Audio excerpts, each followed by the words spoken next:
guys. Hi everyone. Sorry for being late. I got a work obligation right as I was supposed to leave. So I had to take care of that. But now I am headed to go charge my car and hopefully there's one available. The plaza looks packed. Uh-oh. Yikes. It's a plaza near my home and it's pretty popular, but if there are no charges available, I'll just wait around. We'll start.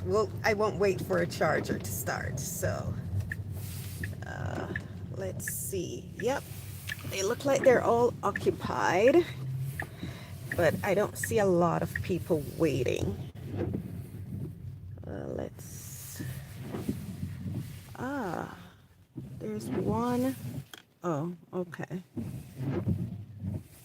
Yeah, they're all occupied. I'll wait. I think I see two cars parked that may be ahead of me if they're not electric vehicles. Oh no, they just parked. So I have a wait. Hopefully the others are will be finished soon. Anyway, so guys, I'm gonna pull up. I don't think I parked properly. Let me position my car properly and see what's going on. Yeah, okay. So I'm going to show you quickly what the cars I'm waiting for. Let's see. Like, there they are. I'm waiting for one of those chargers. I'm not doing the regular Tesla chargers because they're more expensive. So I'm using my neighborhood charging thing, and I backed up. Yep, I think I parked properly, and I think that's good. Okay. All right. So, hi, Dante. Hi, how are you? And something just popped up. Hi, Chineni. Is it Chineni? Hopefully, I got it right. Hi, Deepan. Happy New Year. Happy New Year, guys. I hope 2026 has started out fantastic for you. You know what? While I'm waiting for my Walking Dead gang, I'm going to take out my charging adapter because I'm not using the regular charger. I have to put an adapter on the charging port so that it fits my car. Hi, Sumit. Happy New Year. Oh, I'm sorry to hear that, Dante. I hope you can get everything together. What I do when I am going through difficulties, I pray. God is a doer of miracles. He makes the impossible possible. So, and also he's a wonderful comforter. So, okay, Dante, I see that you're joking around. Hi, BB. Hold on, I'm getting a phone call, guys. Hold on.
Guys, sorry about that. I know the sound wasn't coming. I got a very important call. Remember I told you I was delayed because I got a work call and it keeps happening. So I'm so sorry about that. I just got a spot. I'm gonna hook up the charger. If you guys want to see, it's raining. It might wet my phone up, but we'll see what we can do. And yeah, I'm gonna hook up the charger and then we'll start streaming and reacting. Okay, so you guys can pull up your episode also. It's season 6, episode 11. So let me get my car started charging and we can go forward. Thanks for sticking around with me, guys.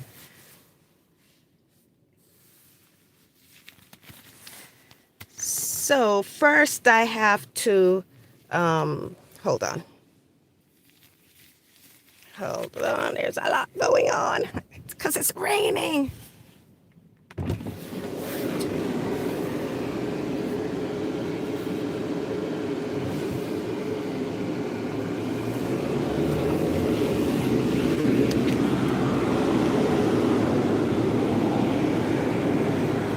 So, this is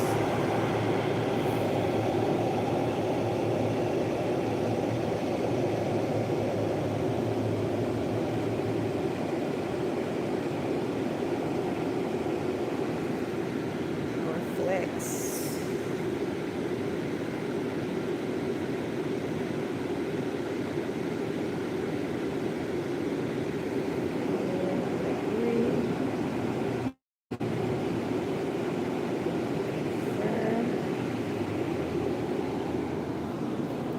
So I got that done and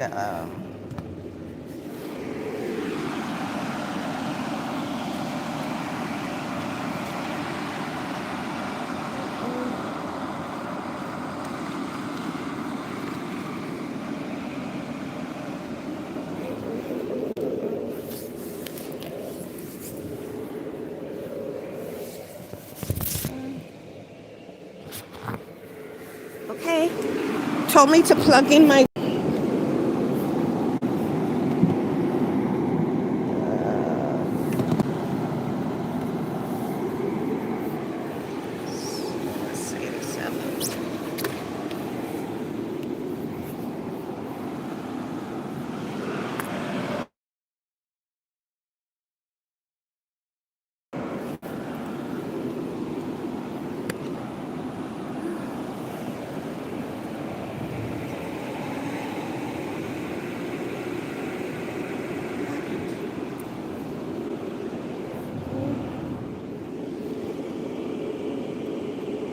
it's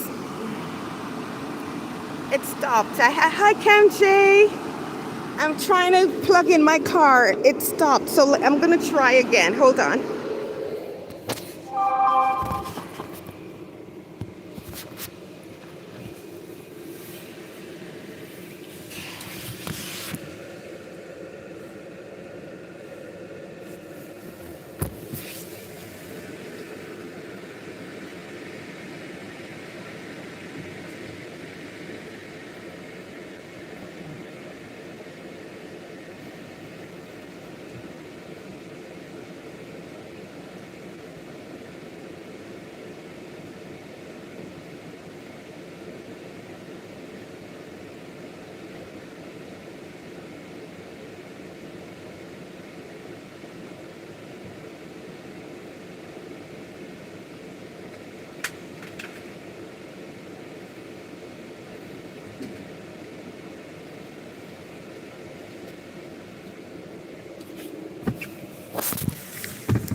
Guys, this charger doesn't work, so I found a better charger. I'm gonna go use it.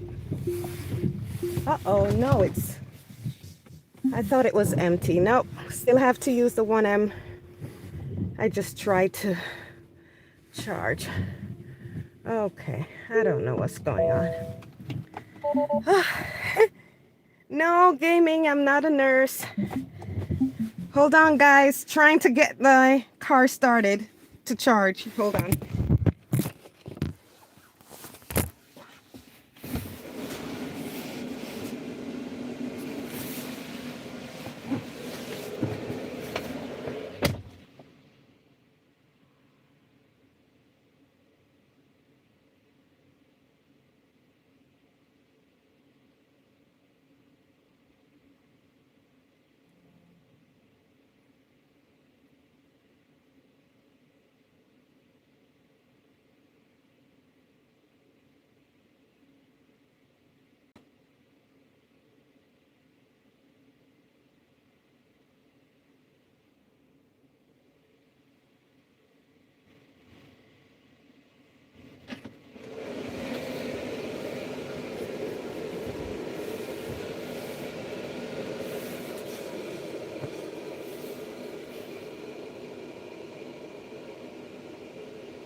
hanging in there, guys. I'll be right back.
So the charger I've been trying to use is not working, guys. So I have to wait for another charger to become available.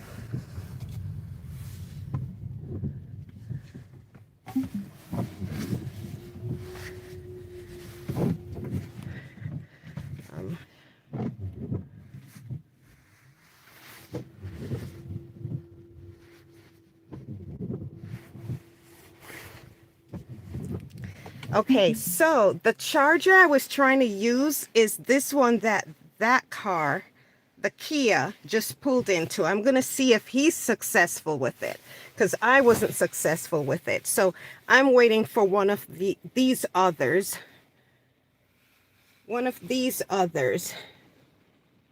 to go empty. Okay, someone is leaving. His charger was working, so hopefully... Oh, it was a Nissan that took my spot. So I'm going to...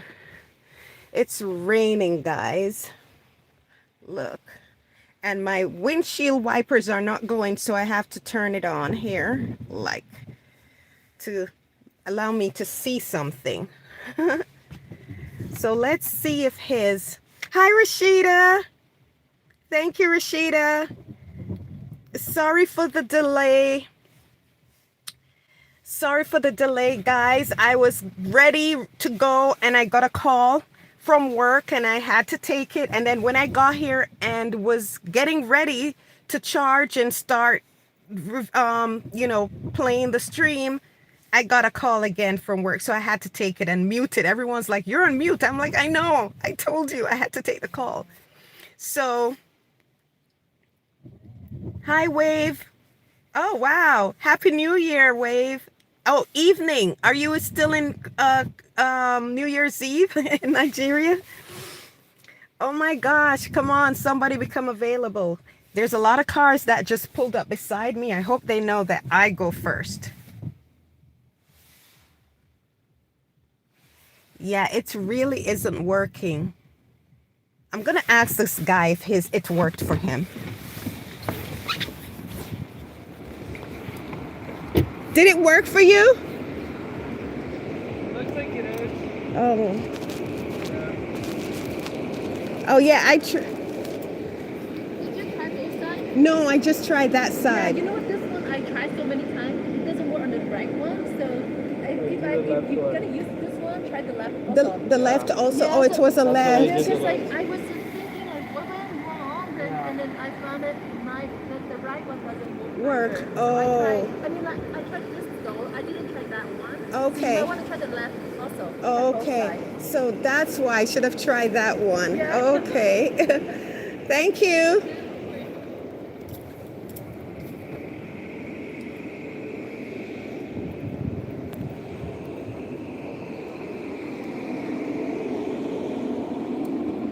Hello.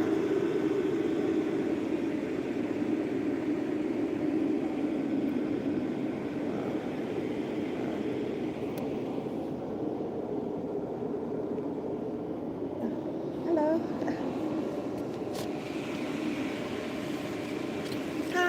Are you almost done? It's, oh, so which one is, oh, this, the left one? Okay. 14 more minutes. Oh, yeah, no problem. I just wanted to know if this is the side that, okay, this, the blue side that works. Thank you so much. So that's a bummer, guys. The one that I was trying, if I had tried the other charger, the left side, it would have worked. So now I have to wait for someone else to finish. Bummer.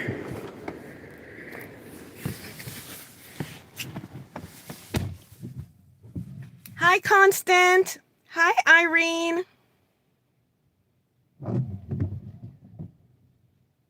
Tomorrow. Okay. Well, yeah, look at him. He got my spot. If I just tried the left, the girl in the red Tesla told me that the left one worked.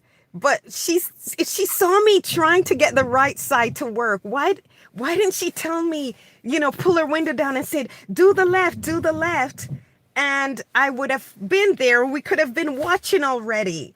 She told me after I left and the other guy pulled in. Well, that's just a glitch.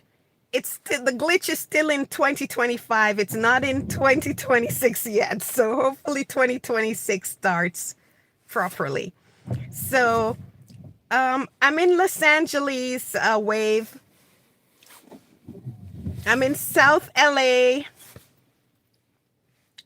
Southern California, and it's raining. It doesn't really rain a lot here, so it's a big deal it's raining. Do you see I have a sweat shirt on, and I have my a winter jacket on. It's not very cold. It's just 60 degrees, but here in LA, when the sun is out, it's very hot. So in LA, we dress in layers. We will put on a tank top, and we'll put on like a light camisole or sweat top, and then we leave our jackets in our car because it will be cool because it's like desert, a Mediterranean or desert weather. So it would be very, very cool in the morning. You can leave your windows open and the fresh, cool air comes in. Mornings and nights, very, very cool or sometimes cold. So in the morning, so you need your jacket. Sometimes it gets really cold and you need your jacket. And by morning, 9 o'clock, it's hot. The sun comes out, it's scorching. So you take everything off and you just have your tank top on. And then by the time it gets to evening, it starts to get cool again and you need your jackets. Los Angeles. Yeah. So it's, that's why you're like, is it hot or cold when you see some celebrities in LA? Because some have on jackets, some don't, some have on Uggs, some just have on a sandals. Because the weather, it just changes throughout the day. Oh my gosh, I need a charger. I need a charge. Okay, let's see if anyone is moving yet. This lady says she just have a few more minutes to go. So I'm waiting for her. As soon as I plug in, guys, we start reviewing. So, hi, Diane. Oh my gosh, so lovely to see you. So my crew is here. Okay, so let me see who else.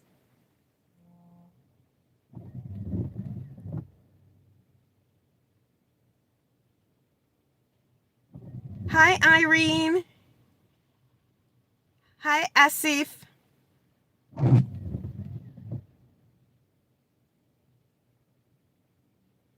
Hi, Gaming Fever.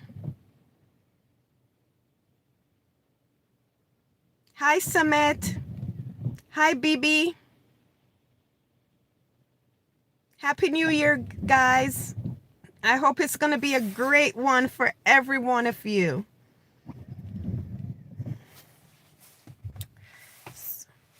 Hold on. Wave Jamaica. Hold on, I have a text.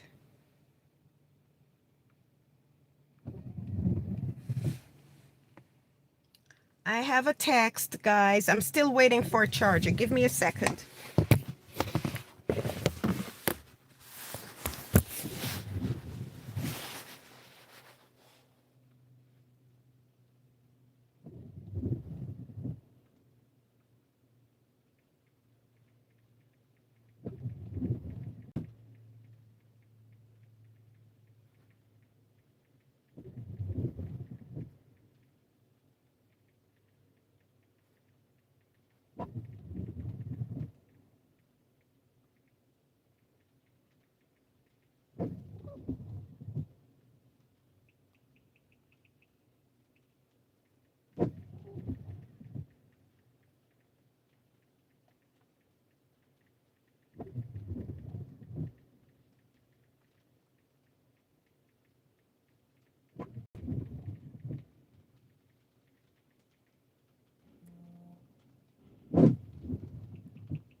Okay, guys, the lady's moving, so I'm gonna get a charger. Yay!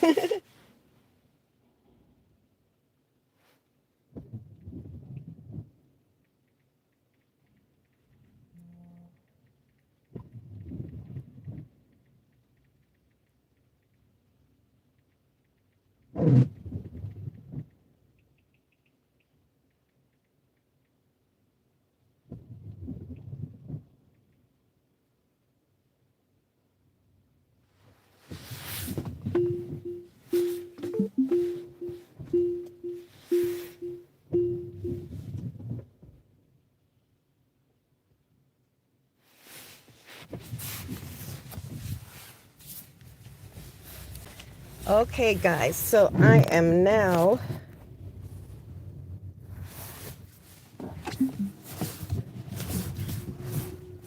I'm getting a charger, so let's see.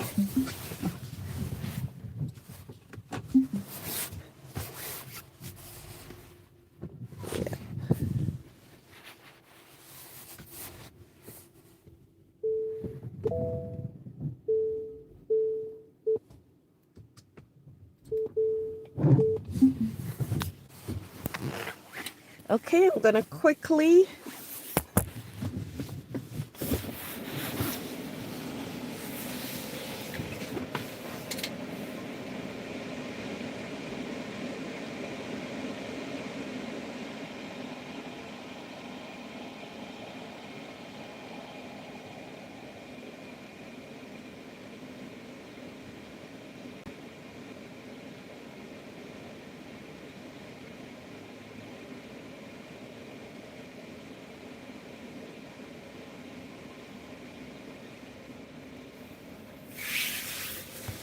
this one.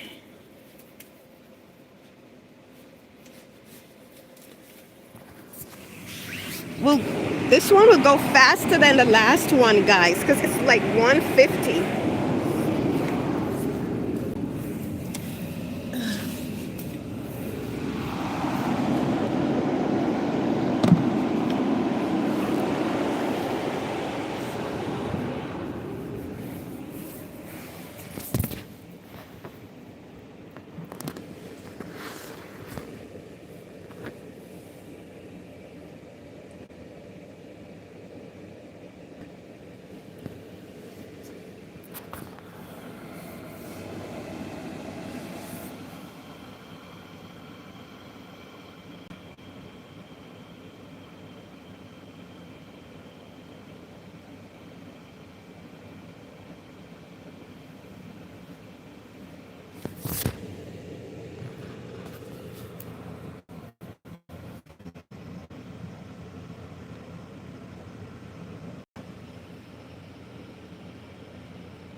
Okay, it said to plug in the vehicle. Oh, shit.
This.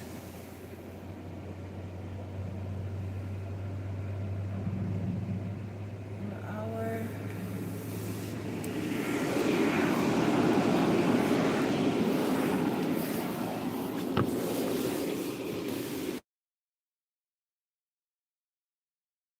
Charging, guys, I'm not sure.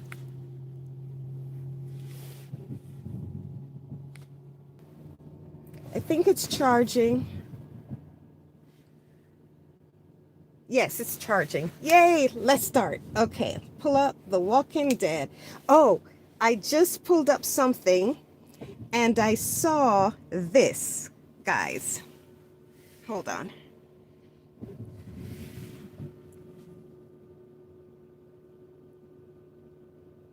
You know what that is?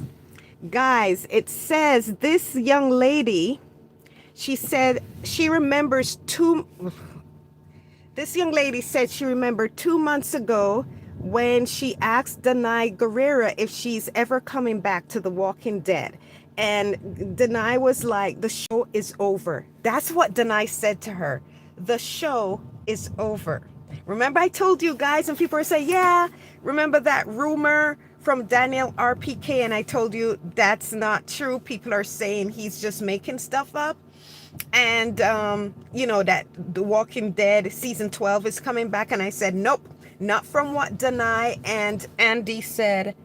They're not coming back to The Walking Dead per se, the big ensemble show.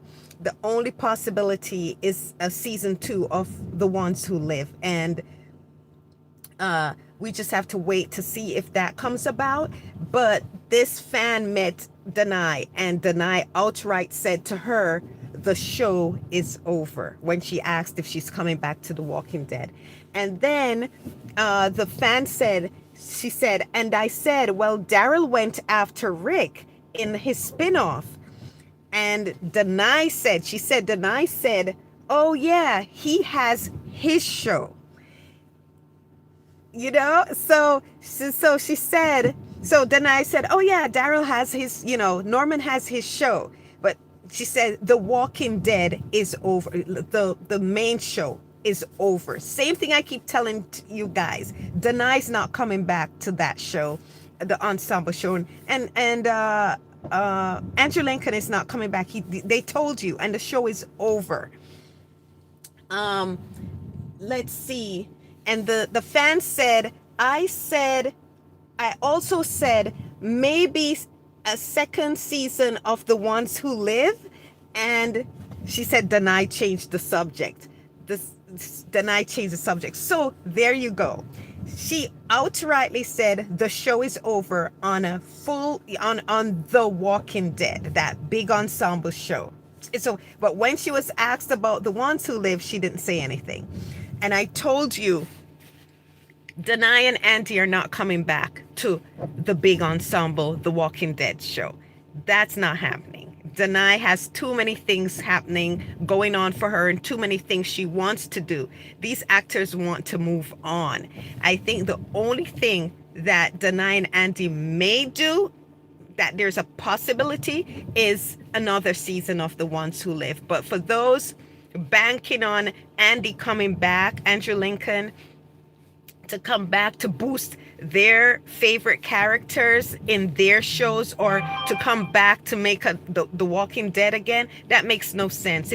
I think if AMC is going to do The Walking Dead, the big whole ensemble show, it will be a reboot with new actors and possibly new characters, or recasting the characters. So those who are trying to get Negan and Daryl back starring in the Walking Dead, and have Rick come back to try and make people interested in what those characters are doing, it's not happening. So all the rumors and everyone is like, oh yeah, Rick is coming back to be with Daryl, and Rick is coming back to fight with Negan. Lies, all lies, and rumors trying to keep interest in their favorite characters. So don't buy it, guys. Oh, thank you, Chinini.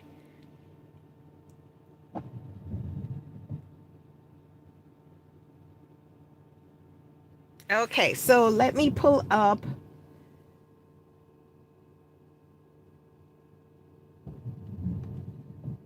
Netflix. Where is Netflix? Oh my gosh, what am I doing?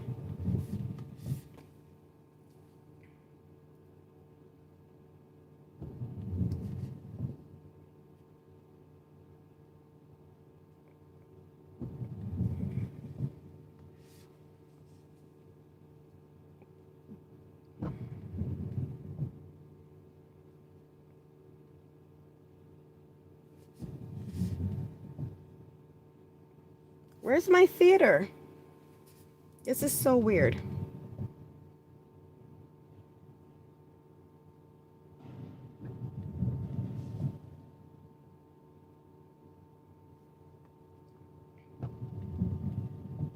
Why is my town trending on Twitter? That is so strange. Happy New Year, Chinani. I'm trying to, my theater is not coming up. Hold on, let me see what's going on.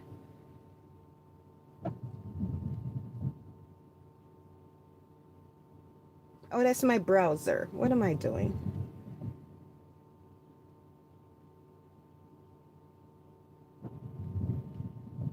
Theater. Okay, there it is. This is what I was looking for. But I kept putting up my browser. Okay, so let's bring Netflix up. Yay. Okay, The Walking Dead, The Walking Dead, The Walking Dead. We are on episode 11.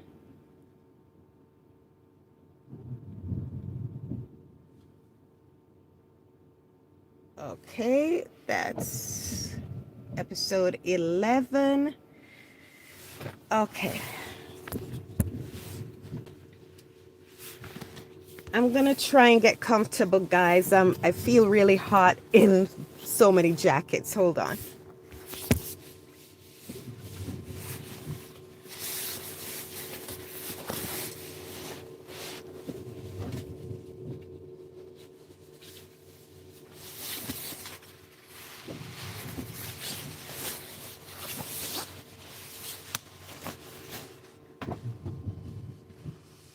And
guys, I'm having a difficult situation here.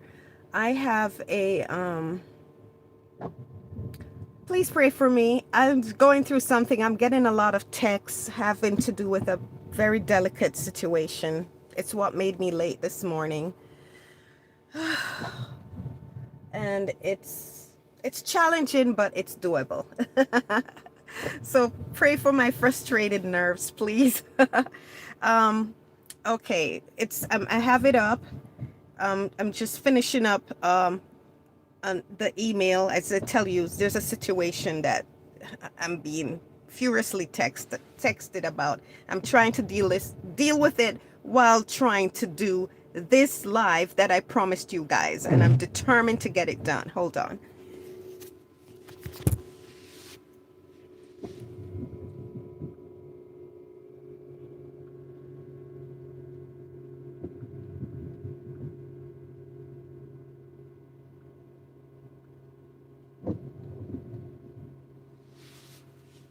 Hold on.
sorry, let's go. I'm about to start. Season 6, episode 11, Knots on Tie.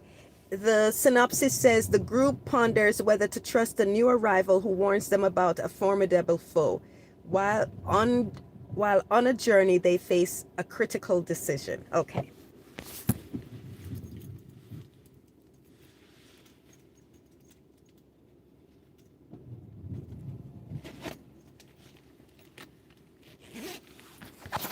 Thank you for your prayers.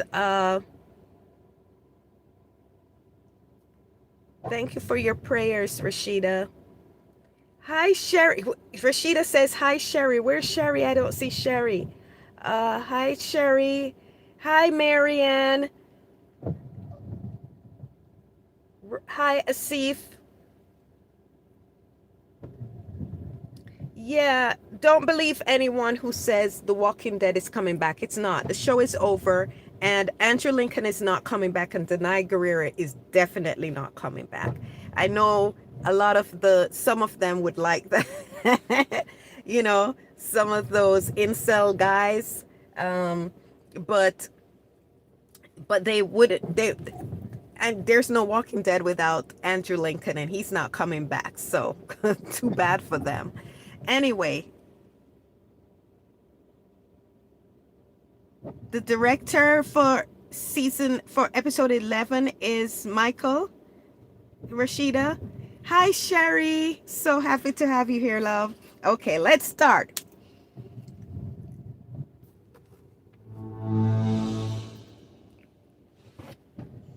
There we were, scraping our sacks in the sandbox.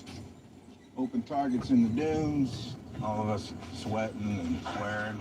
Sure as hell beat sitting on our asses 30 clicks from nowhere waiting for our humpback friend to defecate the keys to our transport. Camels don't eat keys. They do, it did.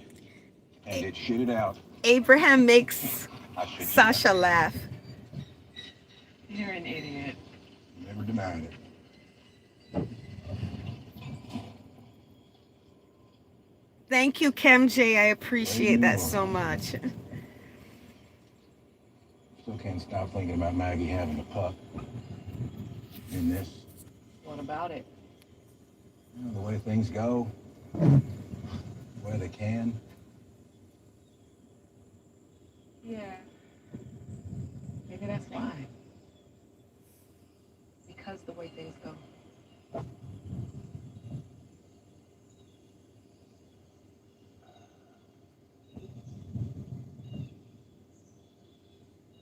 Already called me an idiot. Never had to. Yeah. I'll see you tomorrow. Nope. I'm starting a new shift. The watch post on Baggerly. Is that so? I already talked to Eugene. He wants to help out more. Said he'd take over my patrol with you. Hi, Amir. How about that? Yeah. Yeah. How about that?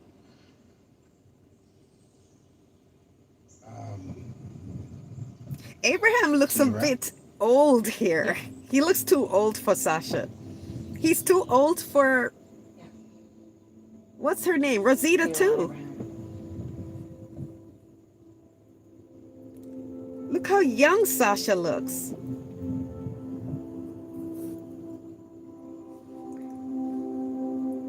She's a bit too young for you, Abraham. Hey. Hey, Abraham. Hey. You still here?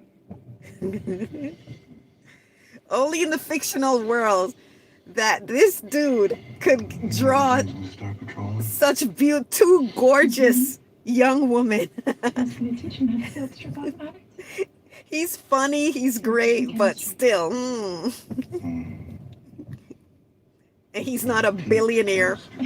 Well, billionaires nothing. There's no billionaires in The Walking Dead. Let's put it, he's not a Rick Grimes. You get what I'm saying? So in this world here, current world, Billions are the cachet. That's the status, right? But in The Walking Dead, being a leader like the governor, uh, Rick Grimes, Negan, that's the cachet. That's the status. You know, a Diana, that's the status move in their world, the apocalypse. And Abraham, he's funny, he's a protector, so it's he does have some cachet, some status, but he's not a Rick Grimes to be pulling these two badass, beautiful women, Sasha and Rosita. Rick Grimes could do that, you know. Damn imperfection, you know that.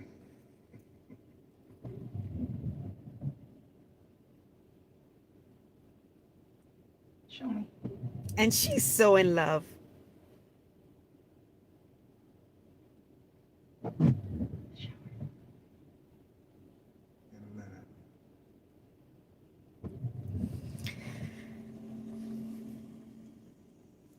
Hi, Orimuti.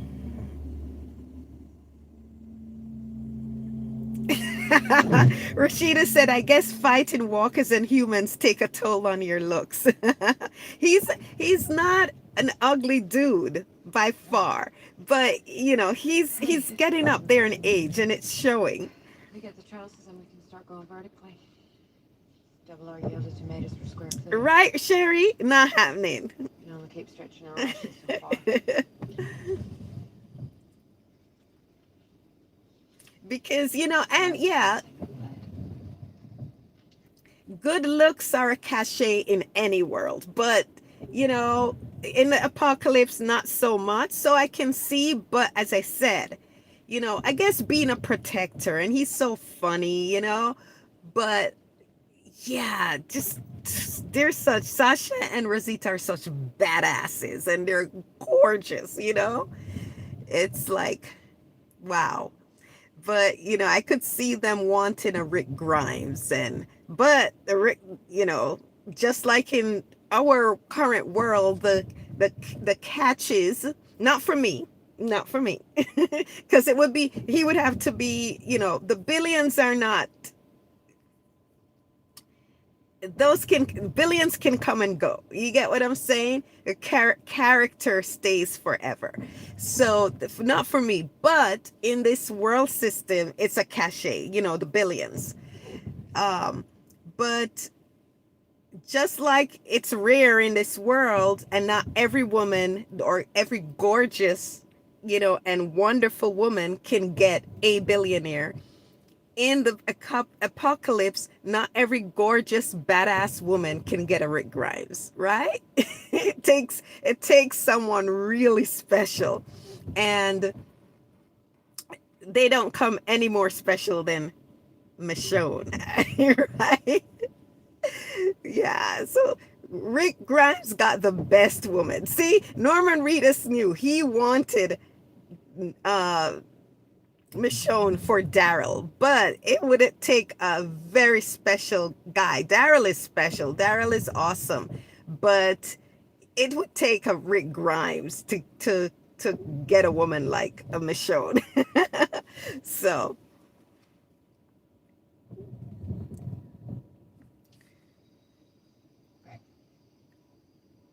It'll go. We're gonna be okay. I almost got disconnected. So it's interesting that I didn't note that when Maggie and Glenn were talking about the tomatoes growing or whatever, they were, you know, she was concerned and he was saying, we're going to be okay. It will grow. They were actually talking. They were not just talking about the vegetables. They were talking about their baby and that everything will be okay. Will be fine. So that was, I just noticed that. And they heard something. So I guess it's the commotion caused by this one in this one in Rick's house. Oh, guys, do you see what Paul is looking at? Take a look. Oh yeah, Diane. Oh, Abraham needs a better breakup routine. That was terrible. I would if I was Rosita, oh my gosh. He would he would have to go into witness protection because what he did was so cruel. You know, people want to leave, let them go.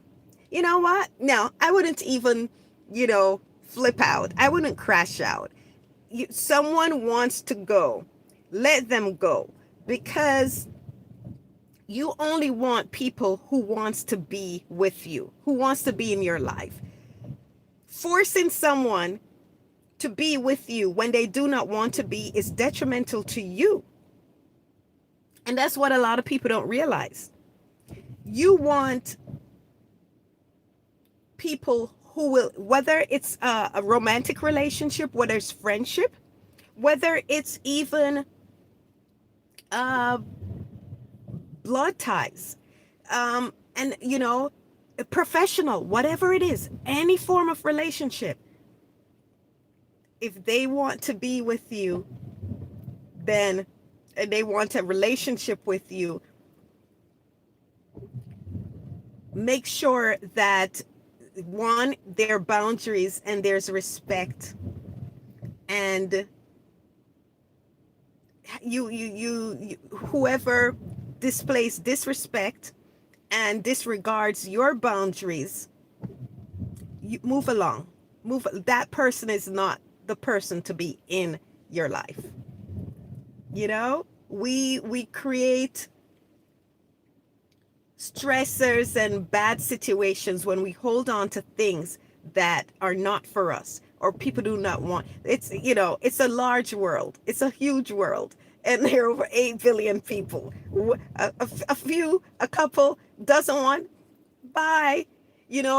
Letting that go will leave room for the ones who want to and who will help enhance and bring value and joy to your life. So yeah, I would just, it was a terrible way to do it, but that's a sign to her that this is not the person for her to be with. Never tolerate disrespect. Exactly, Sherry. So that's showing you he doesn't value her. So why have and be upset not having someone who doesn't value you? I still had the windshield wipers on. Let me turn it off. Yeah. Why be upset that someone who doesn't value you doesn't want to be around you? That's not a person you want in your life. Yeah, there's no respect, there's no care. So bye, be happy they're going. Bye. Constance said Abraham was so cruel to Rosita. He knew she was in love with him and he knew he wanted to be with Sasha, yet he stayed with her and kept sleeping with her. Yeah, convenience. He was using her. Guys, what did I tell you about, say to you that a guy could be there? This is how men operate. A lot of men, unfortunately. They will use, people think just because a man kisses you or sleeps with you or hangs around you, they want you. That's not true. Remember, I was explaining the situation with Rick and Jesse. They're saying if Rick was in love with Michonne, why was he with Jesse? And I told you that she was a placeholder for Rick. He was using Jesse not only as an avatar for Laurie to try to do a do-over, that he and Morgan kept doing. Claire, and Rick kept trying to protect Laurie, right? So he was using, because after Pete died, you didn't see Rick chasing that woman again, because he was using her to try to do over that situation. Anyway, and I also said she was a placeholder. The woman he wanted, he couldn't get.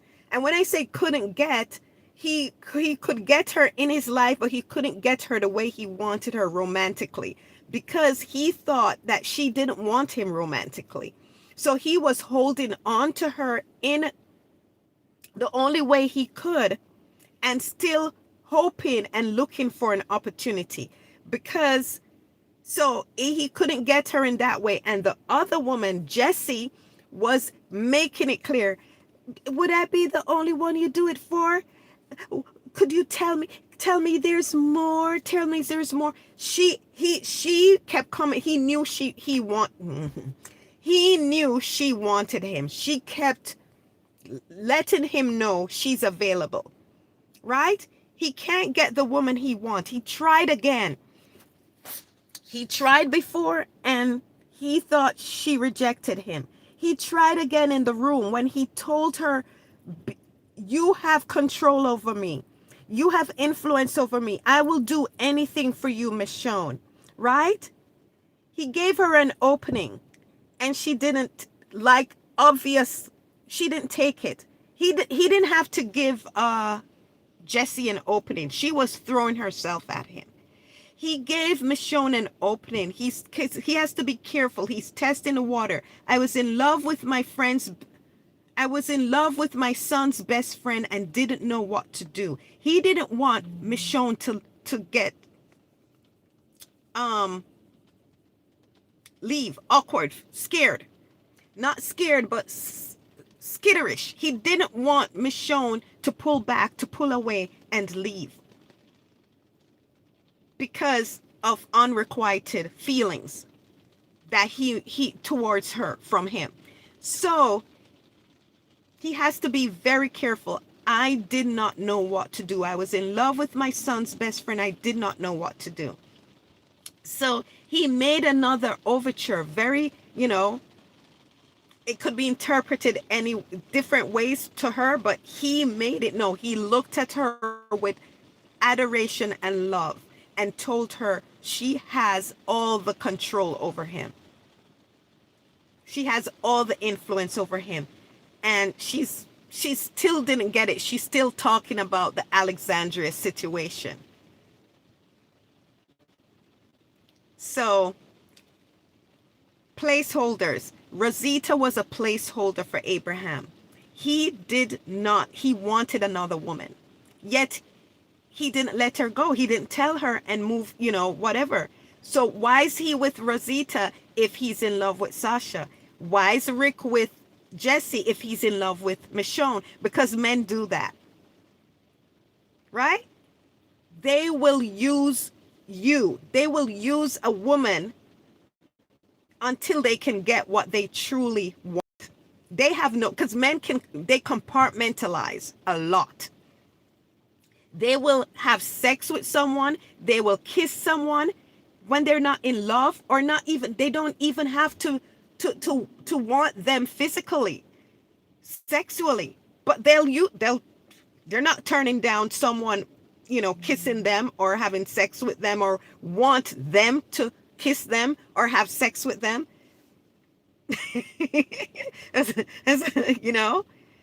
So there you go. People have no issue understanding the situation that Abraham was using Rosita as a placeholder when the woman he wanted was Sasha. They have no problem. But yet with Michonne, they question, well, if he loved Michonne, he wouldn't be with Jesse. Really? Jesse died and Rick said he had hope now. The very same evening, he has hope now for the future. Because it wasn't about Jesse. He let go his guilt about Lori and Shane. That was what it was about. He has hope now. He let go of his guilt. That was the monkey on Rick's back. So,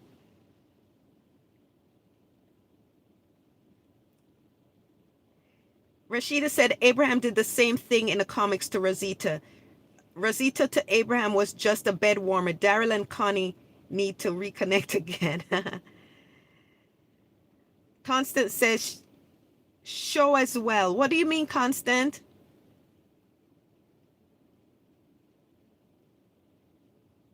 Random user. Yes, it is random user. The Walking Dead community is still alive. Sherry said, I was in love with my son's best friend. Guys, what great writing. I missed that. Right? Oh my gosh. Rashida says, is Michonne was the same, if Michonne was the same complexion as Sasha, they wouldn't be upset. The fact that she's dark skinned, that is the main problem people are having. Yeah, people are, yeah, I won't say, but you clocked it, Rashida. But yeah, it's the same situation. Rick was in love with Michonne. He didn't really want Jesse. He was just using Jesse. And there you go. Just like Abraham didn't really want Rosita. He was using her. He wanted Sasha. Same situation. But instead of using Jesse as a bed warmer, he didn't really want her even in that way. He just wanted her to help him massage his guilt, and he did, and he was trying to back out.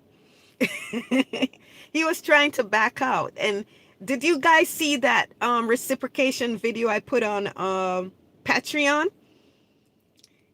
When Rick is in love, Rick behaves a certain way, right? He reciprocates. When Rick is in love, he does things that he doesn't want to do. Right? Like going to Washington. Remember what Lori said to Rick about going to the CDC? Shane wanted to go somewhere else, and Lori was saying, if someone just said that we have to go somewhere, that you don't want to go, you would never do it. You would never do it, because you're saying, so why do you want everybody to do this, Rick? But you wouldn't have it. That's because that's Rick is not going to do what he doesn't want to do. And Michonne, Rick doesn't want to go to Washington. Rick doesn't want to go to Alexandria, and he does it. Because he's in love with Michonne, and he'll give her anything she wants, just like he told her. I'll do it. Whatever you want. I didn't tell you about the guns and my plan to take over Alexandria because you would have stopped me, and I would do it. I would do what you want. Okay, let's continue. So, yes, Stacy. Hi, Stacy. Stacy said they both fell for the woman that challenged them. Rashida says, right, Sasha challenges Abraham, and Michonne definitely challenges Rick. Oh, yeah. So look at this, guys. Let's get back to this. I want to show you something. Look at what Paul is looking at. He's looking at a painting of a queen. Queen, queen, queen. 3 queens. So, and I told you, remember I told you set design, there's nothing random in when they're doing set designs for TV and films. Usually if they know what they're doing, it's not random. It actually tells a part of the story. So they're telling that there are 3 queens in Alexandria. So I'm thinking that, of course, the top queen is Michonne, the second queen is Maggie, and the third queen is Carol, because they're going to be queens of 3 kingdoms: Alexandria, Hilltop, and the kingdom. Did you guys notice that? Okay, let's continue.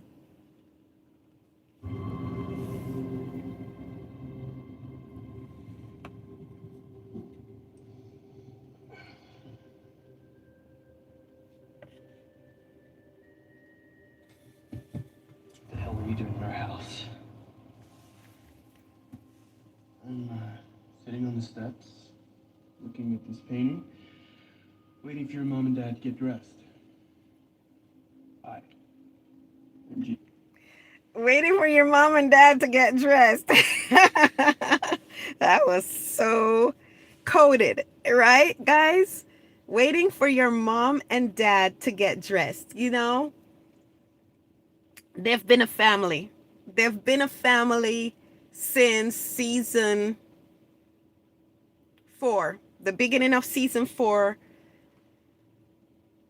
the end of the end of the first battle with the governor, when Rick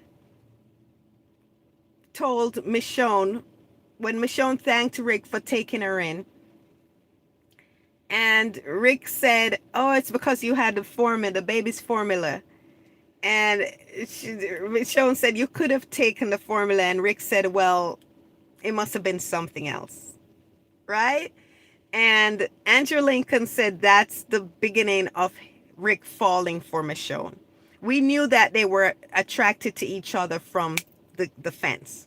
They saw each other, electricity, and Rick was like bristling and, acting all aggressive with her because he was like, he had just lost his wife, but his body was reacting like, to this woman. He was attracted, but trying to deny it. So he was very attracted, but he started getting feelings at the end. She was so different. She was so different. She didn't hate on him. She's like, yeah, I understand. I would have done the same thing. The issue about giving Rick apologizing to almost giving her to the governor, which he was never gonna do. But and the quintessential question of The Walking Dead was asked by the governor: is one woman worth everything?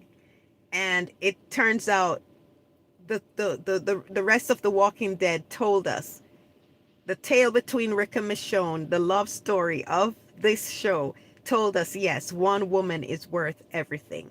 So that was a quintessential question. Before Rick knew that this woman would be the love of his life, he was already attracted, but he was asked that question. And by the end, the next couple of days, I think it happened in 2 days, that he got his answer. Yes, she was worth it. So that conversation between Rick and Michonne on the steps in the prison, him apologizing to her, she thanking him, and then him confessing to her that there's something there. Her attitude just blew him away, and he realized Michonne is different, and he confessed that there is something there, that it must have been something else why he brought her in. He knew it was attraction, but two, it must have been something else. Didn't just apply to why he brought her in when he just met her at the prison, but that after what she said to him, her being so understanding and him being blown away by, her practicality, her just everything about her. He's saying, wow, there's something else here going on. And so, and Andrew Lincoln said that was the beginning of Rick falling for Michonne. Then we start season 4 with them settled in at the prison. And it was Beth that said, was it 3 months, guys? 3 months without an accident? Jesus. Was it 3 months without an accident or 1 month?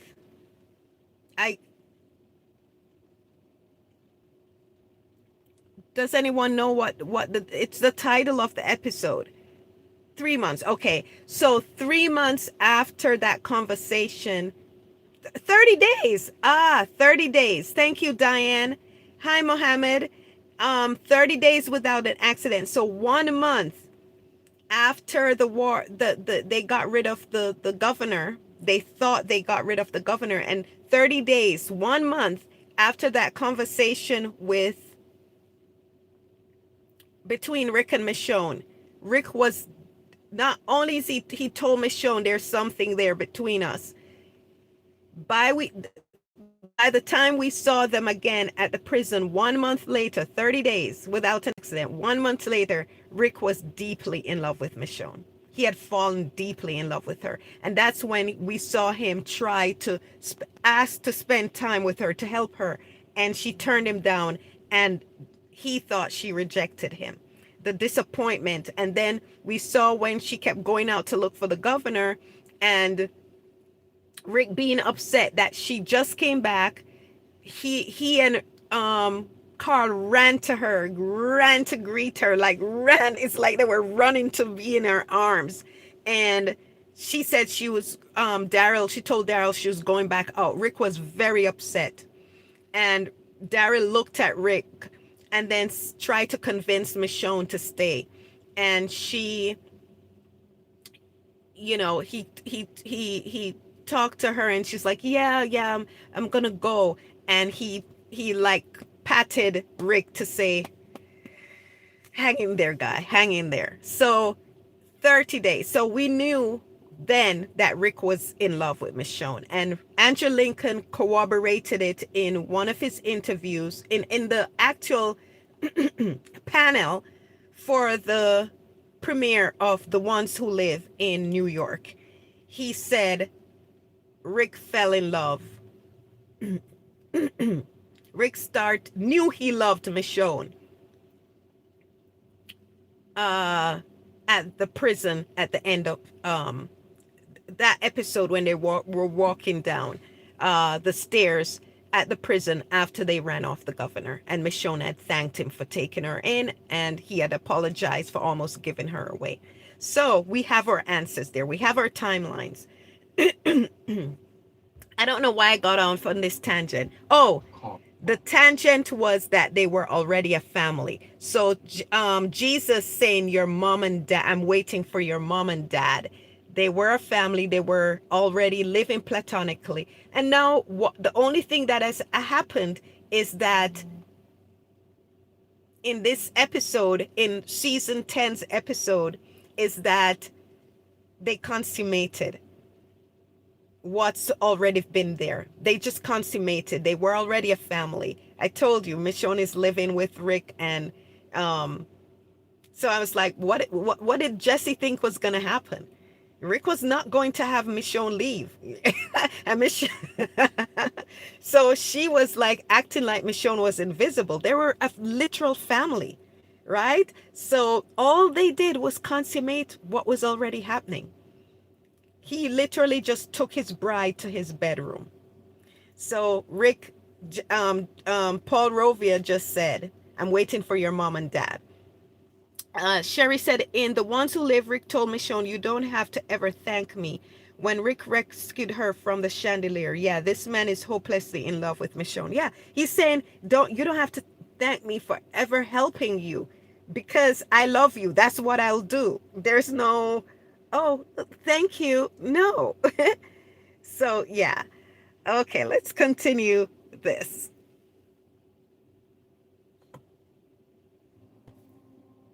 I'm sitting on the steps, looking at this painting, waiting for your mom and dad to get dressed.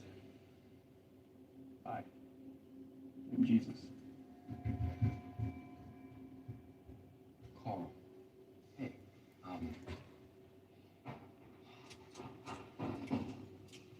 It's okay. you said we should talk. So let's talk. So how'd you get out? So they used a comedic moment to try to get to tell the group, instead of having a conversation or a more slow revelation to the rest of the group that Rick and Michonne aren't just together, the mom and pop of the group, but they are together. She's now his wife. There's no ifs and buts about it. They knew that Rick was in love with Michonne, but now they have proof that they're really together, together. And you saw it on Abraham's face. He was in shock. He was like, because he's newer to the group, so he didn't know what the others knew. Sasha knew, but he didn't know that they were, together that way. So you could see the shock on his face, but everybody else, there was no shock. You notice there was no shock. They were just like, oh. So what we've always been thinking is really what's been going on between these two. So they used this, they used it, the comedic situation of everyone barging in and seeing Michonne and Rick getting dressed, coming out of the same room. So that was a way to handle it. I think I would have preferred the slower revelation to each, member, but killing one bird, two birds with one stone, it's efficient, and it's another way of not doing exposition. It's a way of doing exposition without being, by showing and not telling. So I can't fault it. It's funny. Because not just the group, but even Carl, because Carl, to him, they're family, but Michonne was not sleeping in Rick's room. You get what I'm saying? So it's revelatory for him too. So it just takes care of everything and everyone in one swoop. I'm a hopeless romantic, so I want it to be more drawn out, and I'm not good at expository writing, so I'm not sure if this is the way I would do it, but that's the way it was done, and it took care of everyone knowing without Rick or Michonne having to explain anything. I was gonna say but I'll not say but. We'll continue, and but there's gonna be a but later on, so I'll save the but for that one. Let's see what you guys says. Rashida said, if Jesse would have survived, it would have been a problem because Michonne would still be living with Rick. Yes, but I think Rick would eventually pull out. Rick would eventually drop Jesse, but not as cruelly as Abraham did to Rosita. He would not be that cruel about it. Rick can be cruel, but I think he would, if Michonne ever gave Rick an opening, he would take it, and then he would tell Jesse that he's with Michonne now. He would do it. He would talk to her and let her know that he could not continue, because he was already not feeling it. He wasn't even reciprocating to her. She's there caressing him very intimately, and he keeps his hand to himself. So he would have pulled away. If Michonne gave him an opening, he would not jeopardize that with Michonne. No way, Jose. This is what he wants. She's the love of his life. She's his heart's desire. He's not going to let a situationship ruin that for him. He's not going to lose Michonne. Look how long he took because he was afraid she would, get skittish and leave.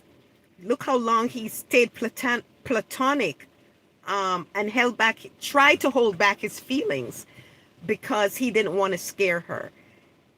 So he wasn't going to let a woman he was not in love with and who he was already pulling away from ruin that for him. He would find a way to let her know.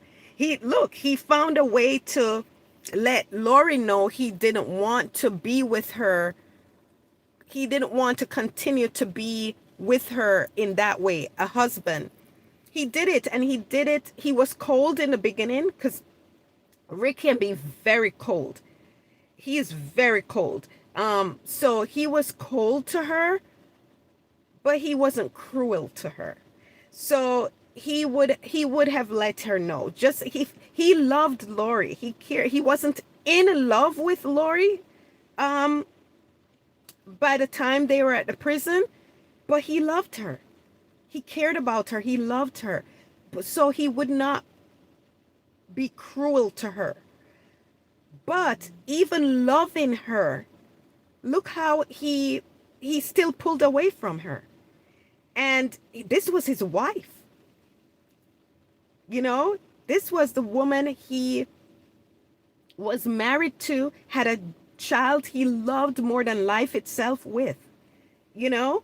So, and he was able to tell her, I can't be with you.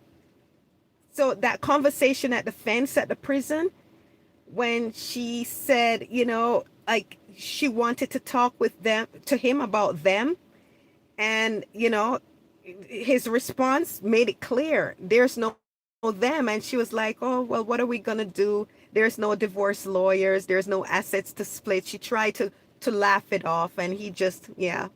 And then when she tried to even get more, pull him in more, he just, he shut her down. He said, we thank you for what you did for Herschel. So he's telling her, there's no we there. I'm not with you. I'm not with you as a husband. It's over. And he did it. And then he gently, um, tapped her very platonically. All what he said and what he did was to let her know he cared about her still, but he would not be with her romantically anymore. So he tapped her platonically on the shoulder, and that's she started crying because she realized he's telling her it's over. I will not be with you that way anymore. So he would let Jesse know the same way. He kept his hand to himself. They were in a situation, a dire situation, so he didn't have any time to talk to her then, but his body language said it. She's there caressing him, and he doesn't step close to her, and he keeps his hand to his body. He's telling her there's nothing there. So he would eventually do it. And Rick Grimes is cold as ice. And if she would get the message, he would not let her mess up anything with Michonne. Are you kidding me? What? No way. No way, Jose. So he would have let her know. Um, Rashida says Abraham and Glenn were surprised. Daryl never flinched. Daryl knew. It also made it memorable. I liked it. Rashida, you like it, Cam J? Yes, it does. It does. It. There's a car pulling in, and it's getting very close. I'm like, don't touch my car. Don't touch my car. Watch what you're doing. Look. He just pulled back. He was so close. Oh my gosh. So yes, it is memorable, Cam J. You are right. So okay, so yeah, I don't. Oh my gosh, he's so close. He's so close. Oh my gosh. Will I be able to get out of my car? So many people pulling up to charge, guys. So I don't know if I would do it that way as a writer, but I cannot fault it. And you guys love it. So yeah, Cam J love it. Mark. Hi, Mark. Hi, Takti. Hi, Joni. Hi, Mohammed. Okay, so let's get back to the episode. So now they're in the living room, and Paul is going to tell them what's up. So look at the framing. Look who is sitting across from Rick, and where Carl is. Still that family get up. Okay.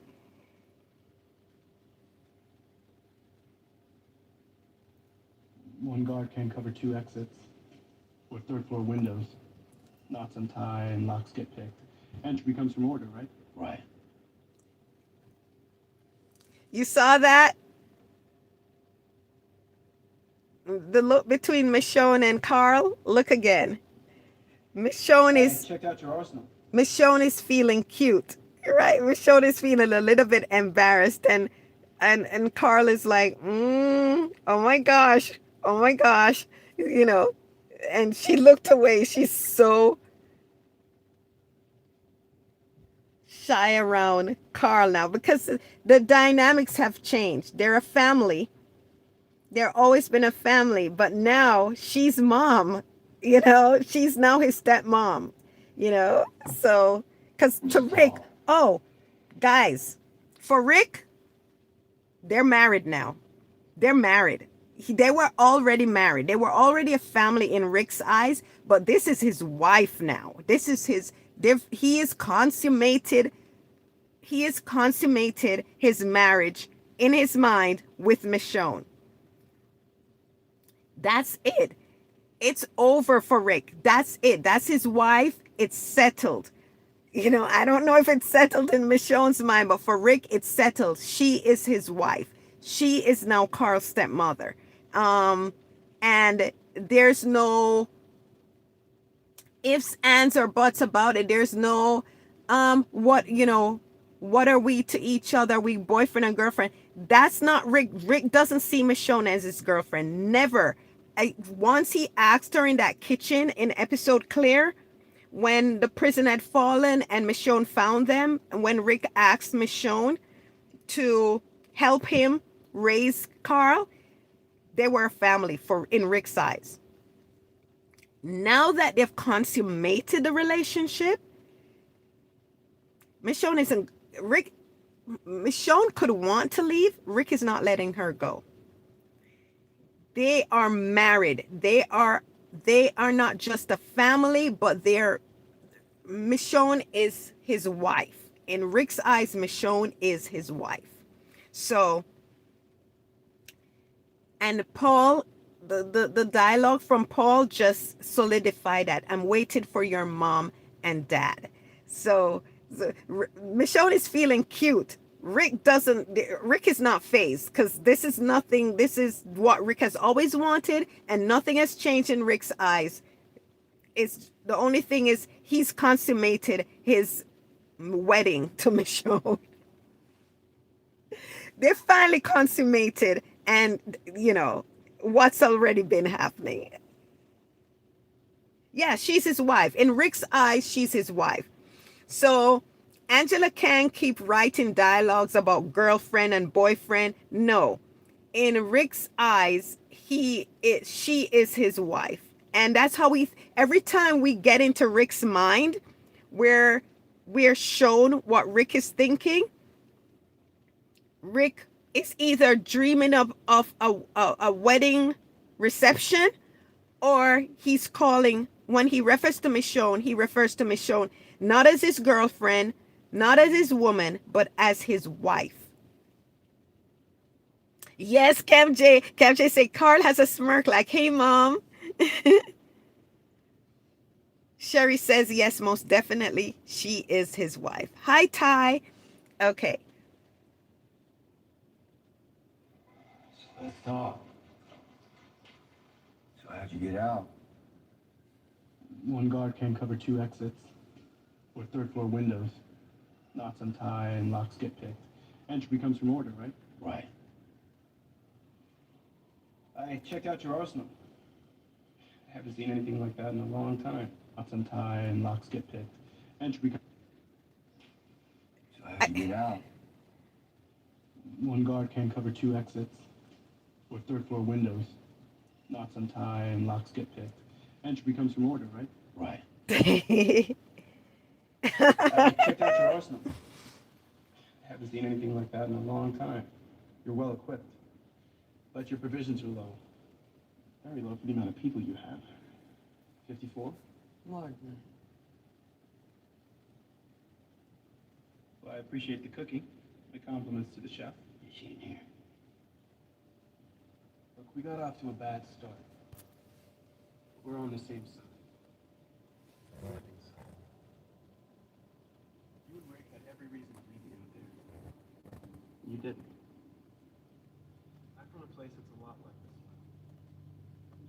job is searching out other settlements to trade with. I took your truck because my community needs things. And both of you look like trouble. I was wrong. You're good people. This is a good place.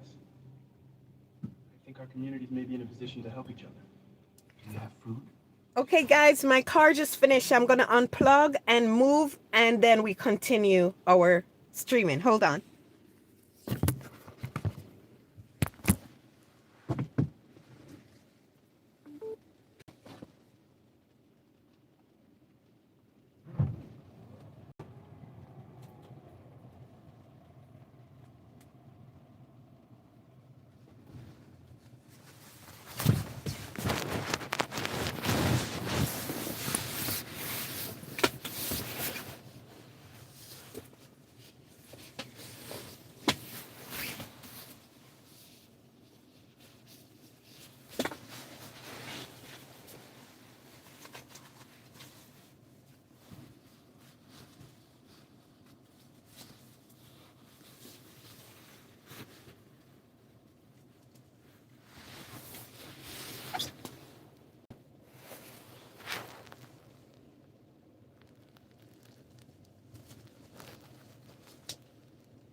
Okay.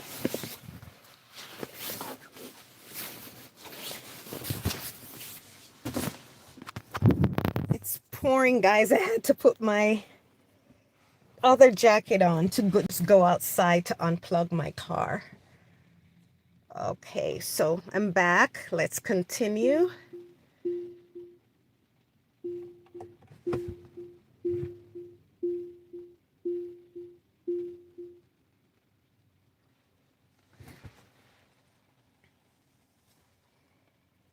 I had to. If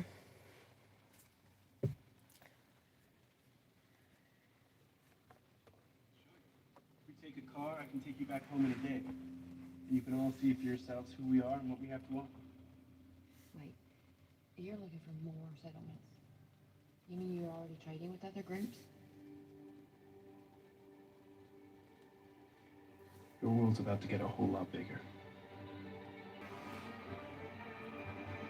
Okay, I'm gonna go ahead and skip the intro. Your world is gonna get a whole lot bigger. So they're headed to the hilltop. Here. Homemade oat cake, complex carbohydrates, omega-3s. No, I'm good. We'll make a pit stop. Hi, Assad. Like rabies? Yes, I remember you, Assad. And you remind me of someone I used to know.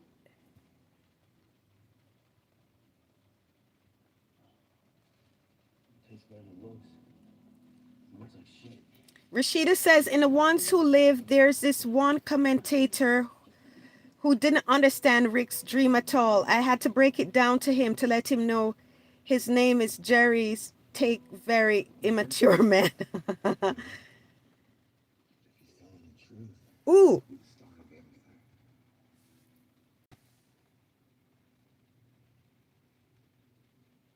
Look, I was gonna tell you about me and Michonne, but it just happened.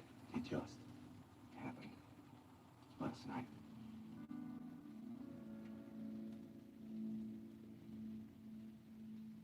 This is different. It's cool. Get your stuff. Gabriel can take care of Judith while we're gone. No, I'm not coming. Someone's gotta stay back. Keep this place safe. You with a messed up face probably wouldn't make the best first impression anyway.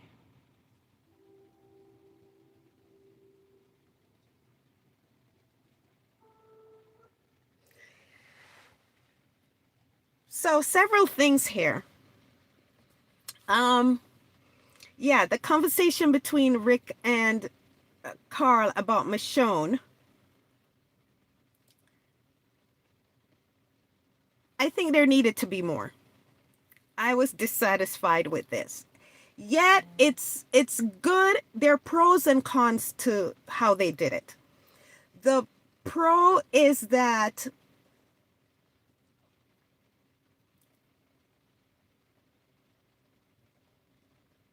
it's not it doesn't even need to be explained. It's so ingrained. It's so matter of fact, this relationship. Rick sees it as matter of fact, and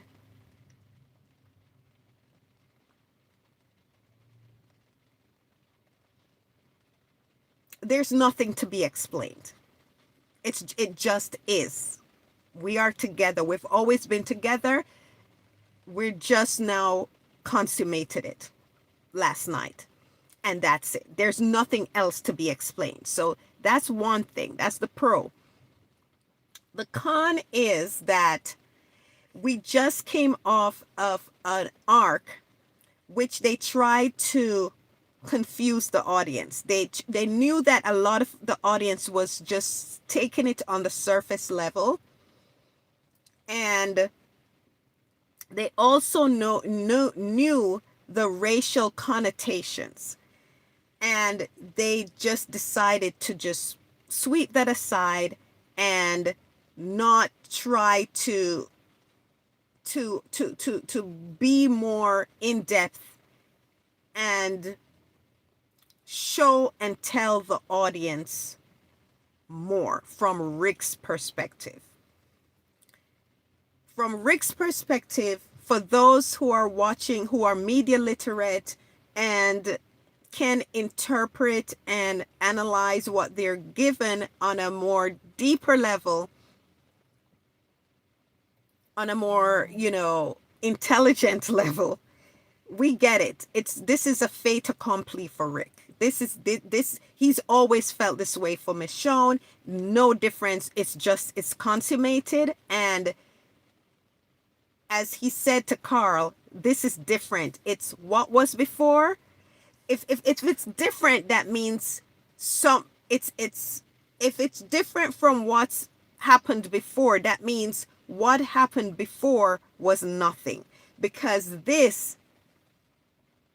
he's a family, they're a family, and they are together. So that means what was before, they were not a family and they are not together.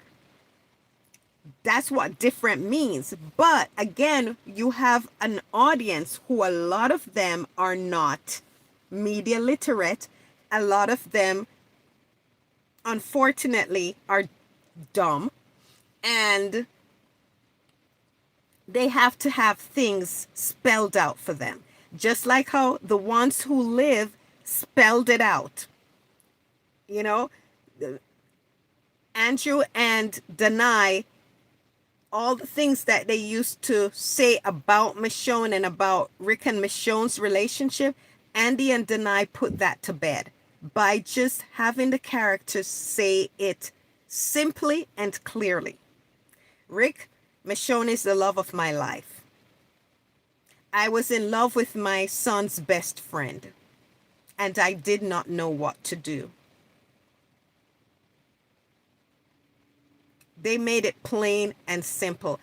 Michonne is my wife.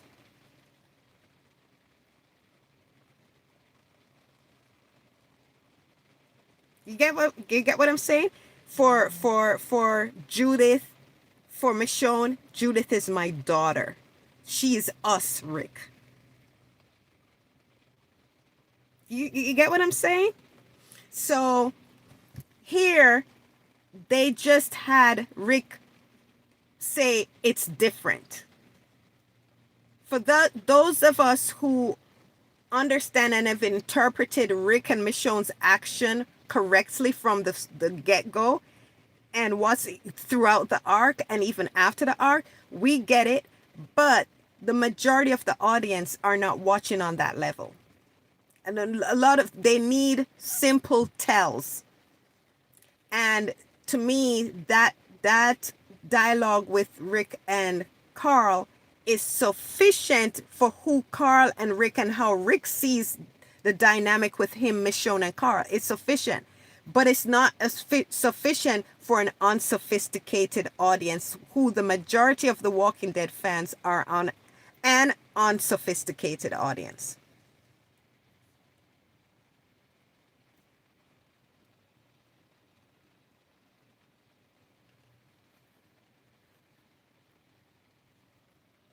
And also it shows why Rick was explaining to Carl, which a talk would be necessary. But he, again, do you notice? Rick was not worried about Carl. What Carl would think. He explained it to Carl out of respect for his son, because that's Michonne is his son's best friend. But Rick's reticence to let Michonne know that he's in love with her was because he was worried about Michonne, how Michonne would react. He knew Carl would not react poorly because Carl loves Michonne. But he was worried that Michonne would feel uncomfortable and pull away. So Rick just telling his son in this way is understandable. But as I said, we're dealing with a very unsophisticated audience. The tell was not necessary for Carl. The tell was necessary for the audience. And him just saying it's different, we get it. Because he's in love with Michonne. And Michonne is his wife. In his mind, they're a family now. If that's different, as I said before, means what was going on with Jesse before was not what's going on with him and Michonne. Right? So he was not in love with Jesse. And they're not a family. He's had no intention of being a family with Jesse. So if he's not in love with Jesse and he did not intend to have a future with Jesse, what does that conclude to you? It's what I've been saying all along. He was using Jesse. So he tells Carl it's different. But again, as I said, the writers dropped the ball because the audience is not sophisticated. These things, instead of saying different, Rick needed to spell it out, not for Carl, but for the audience.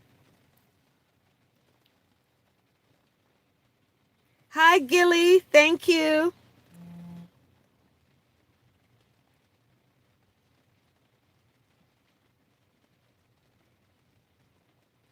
Sherry said, yeah, Rashida, I viewed a few of his videos. Didn't like them much.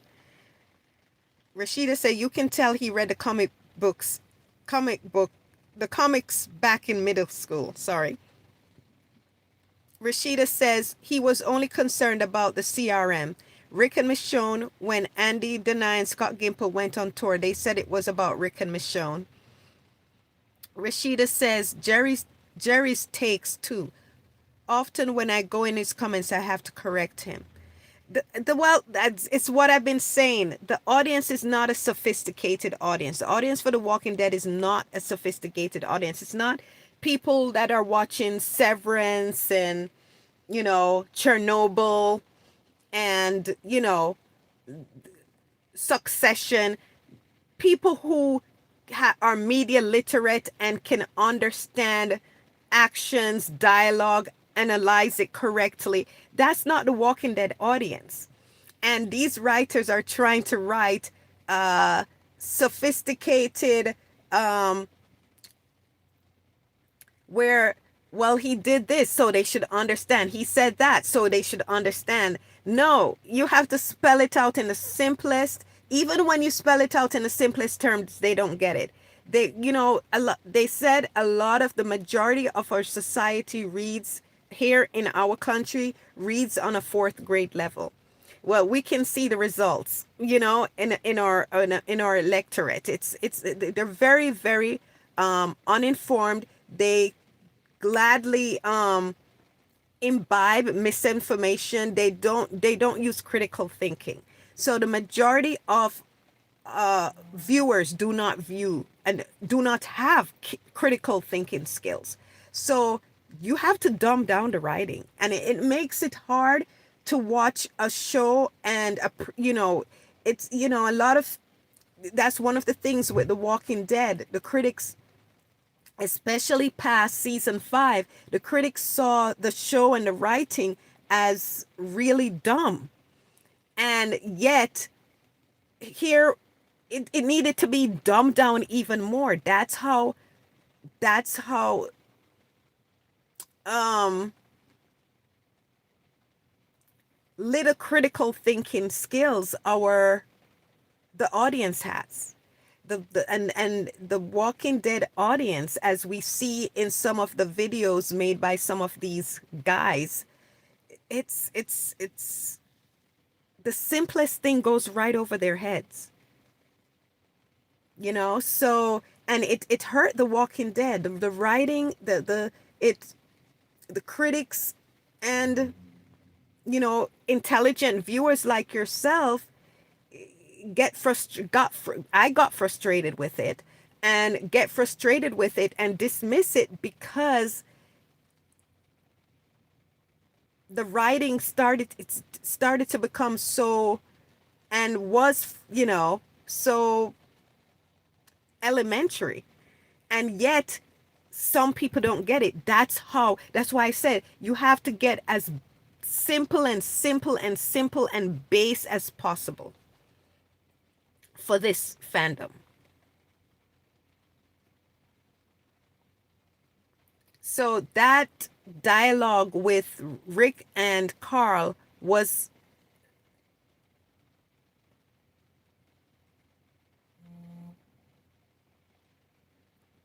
not enough for the audience that The Walking Dead is writing for. Another thing I noted about this scene, why I thought this scene, not that it needed more, but I noticed that here we started to see where Rick, and it didn't start here. We saw some of it at the farm. Carl needs his dad, and his dad is not picking up on certain things because he's too concerned about the community. And it's one of the issues Lori had with him. But Lori was centered herself too much. Rick does have an issue. Rick has a flaw. And Lori was right in some sense in that area, but wrong in some sense in that she centered herself. But here it is that Carl is saying he doesn't want to go because of how he looks, because not having an eye, and they want to make a good impression with the new community, Hilltop, that they're about to meet, and he thinks they would reject the Alexandrians because of how he looks. That's a cry for help. That's Carl needs reassurance from his dad. Rick, hears it and senses it, but doesn't do anything about it. Because he needs to go to Hilltop to secure food for the community. He's in work mode. And that's one of the things Laurie kept saying, pay attention to us, pay attention to me and Carl. He does, but I think if she didn't center herself so much and really sat Rick down and talked with him, maybe, maybe, but this is a flaw that Rick has, he's very community. He's all about the work. And Michonne gets that about him. And Michonne has ways to get his attention when she needs it. That's the thing. Laurie whined and Laurie played games. She played passive aggressive games to try to get Rick to pay attention to what she wanted to communicate to him. And that doesn't work.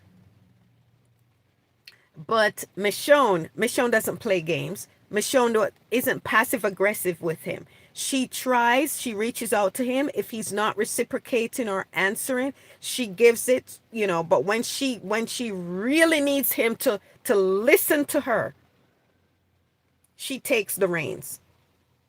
You see, Laurie didn't have that. She didn't know how to handle Rick Grimes. Michonne does. So here is an instance where Carl needed his father to really, and it doesn't have to be in that moment. Rick heard. So Rick should take the time at another time to sit with Carl and address the issue right there. That Carl feels insecure. Remember how Michonne spotted it with Carl right outside Terminus, and she spoke with him and addressed what he was feeling and tried to reassured him. Rick also saw what was going on with Carl, but he was busy. He had things to do to protect them. So he didn't address it, but Michonne addressed it. Michonne said, talk to me. Michonne didn't let Carl weasel out of it. Rick asked, but he let Carl weasel out of it. He sees what Carl is saying, but he doesn't say, son, when I get back, let's talk. Or come with me for a moment. I have a few moments. I want to talk to you. Rick doesn't do that. Remember at the farm, Shane had to confront him. Shane had to get into Rick to do that. So that's an issue. That's a flaw that Rick has. And it's a flaw that Michonne addresses. She doesn't let him get away with it. Laurie played games. She became passive aggressive instead of tackling Rick head on about it.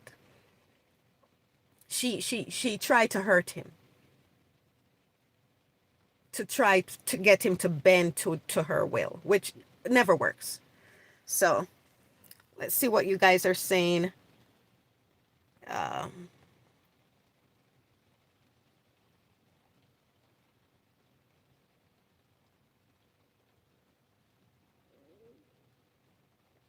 Happy New Year, Assad. I hope you have a wonderful, wonderful New Year. Diane says, I love how Judith looks right at the camera and they kept that take. Yes, she did. She was like, hey, guys.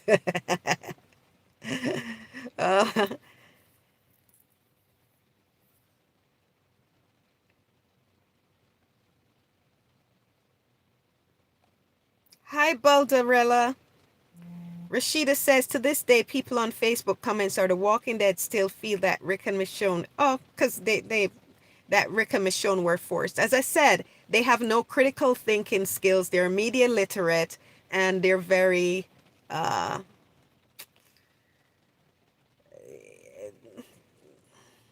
not a sophisticated audience. So what are you going to do?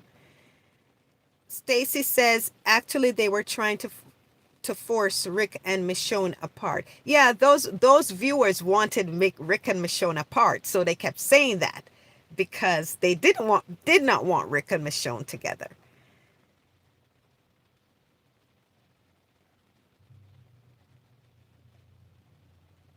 Constance said,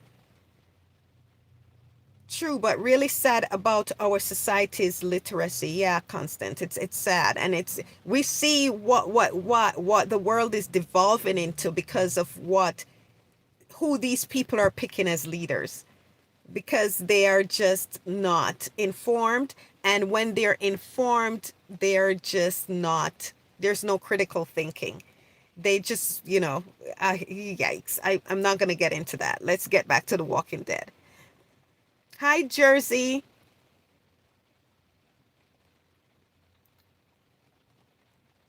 Hi, Fur, Furcanero from Turkey.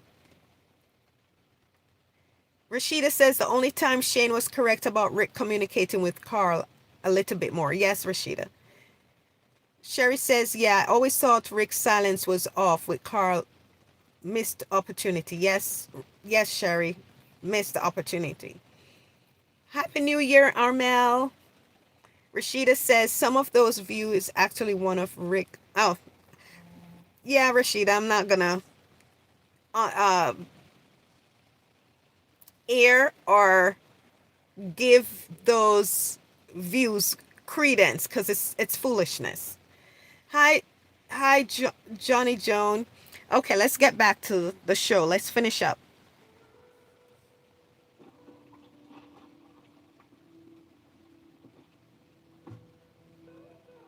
Let's chew up some asphalt.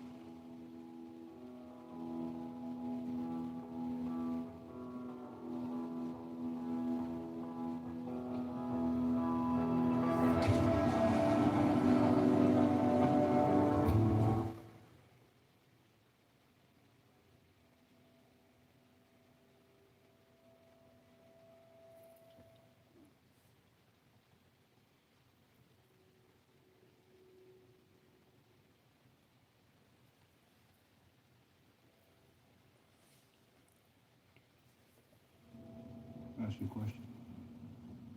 Sure.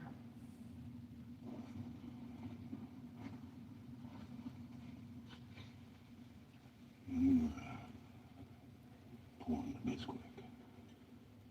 You trying to make pancakes? Yes. Um, yeah, it's something that we talked about, yeah. Oh, you can see it through my glasses. I just,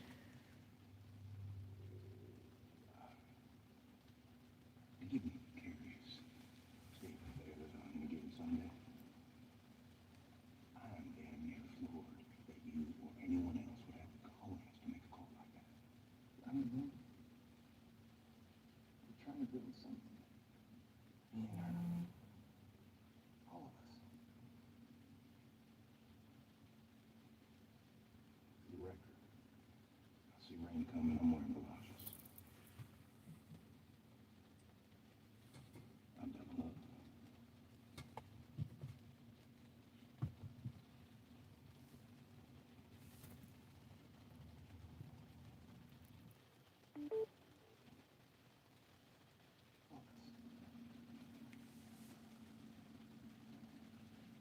For the record, I see rain coming. I'm wearing galoshes. I had to go back. I almost missed that scene. I'm double up.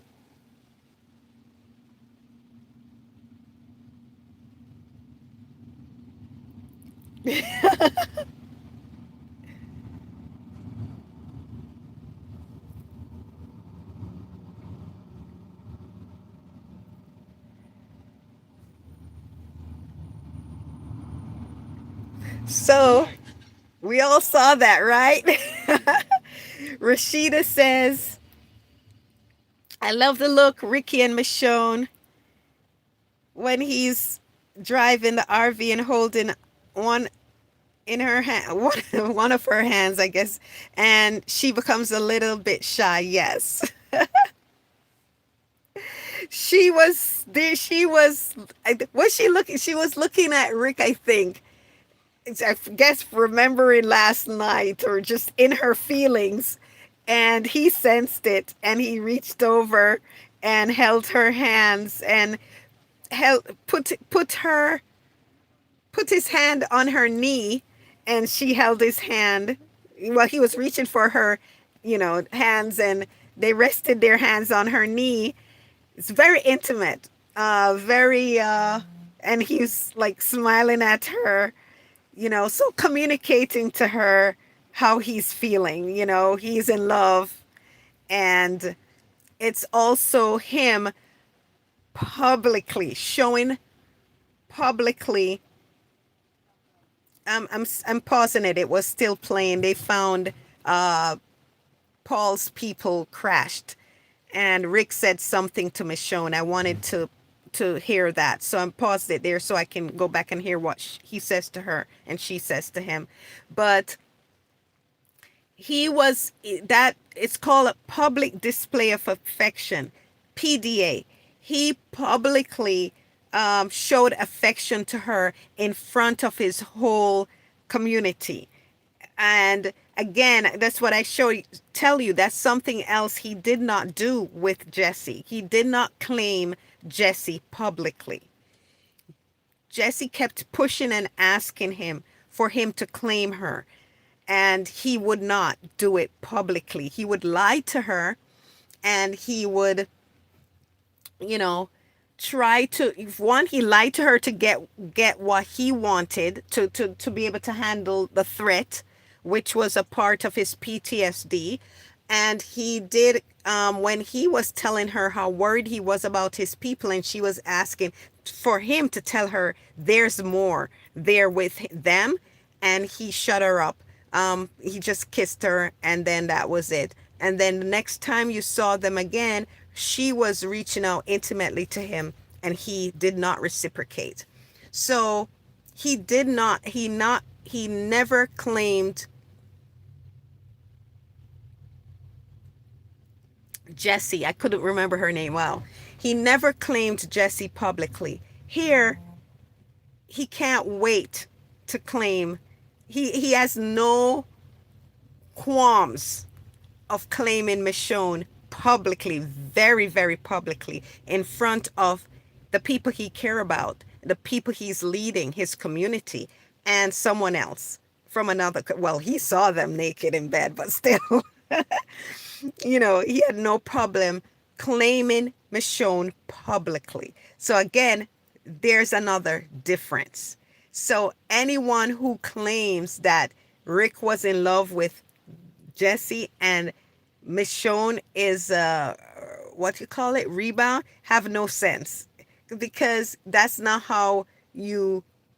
The way Rick treats Michonne is how you treat someone you're into and you love. The way Rick treated Jesse is not how you treat someone you're into or in love with. So again, remember I told you those lack of critical thinking, and sadly, not just the reading level is low, but just people are dumb. And our world is a mess, and it's not improving. It's not improving because on both levels, on a moral level and intellectual level, it's just not there, people. It's just not there. We're in trouble. Pray, we're in trouble, because the decisions people are making is affecting everyone, and the decisions are not wise.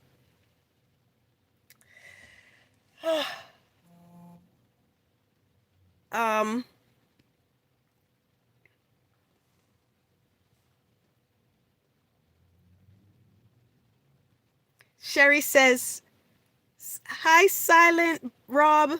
I love you too. Happy New Year. Happy New Year. I cannot pronounce your name. It looks like Russian writing. Happy New Year. Joni. Hi, Joni. Hi, Peter. Hi. Yes, Silent Rob, I did say hi. Sherry says, PDA was so sweet. A bit of childlike innocence. Oh, I didn't get childlike. Michonne's blush was childlike, but there is nothing childlike in the looks, the reminiscence looks Mission was giving Rick, and the looks Rick reciprocated. They were thinking about that night, Sherry. They were remembering what they did that night. And nothing innocent about that. Oh my gosh. So they came upon a crash, and Paul said it's his people, and Michonne said something. Rick said something, and Michonne said something. So I want to go back and see what was that.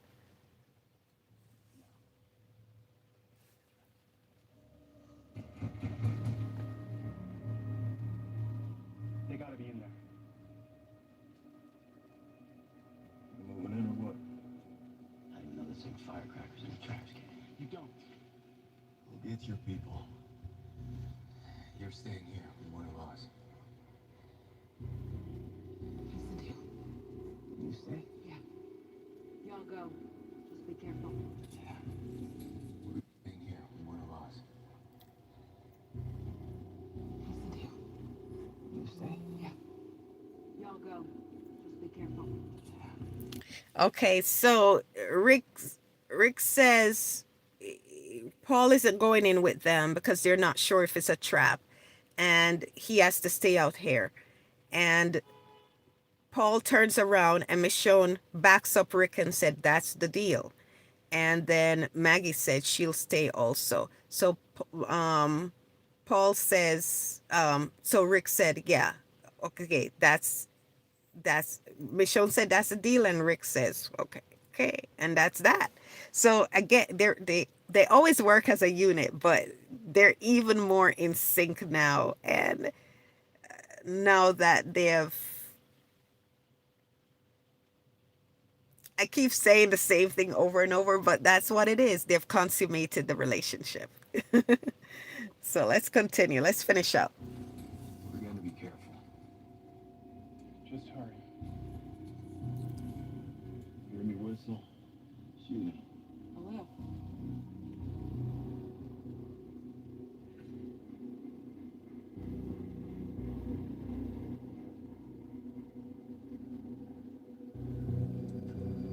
I'm trying to see if my, yeah, I want, let's watch it through my glasses.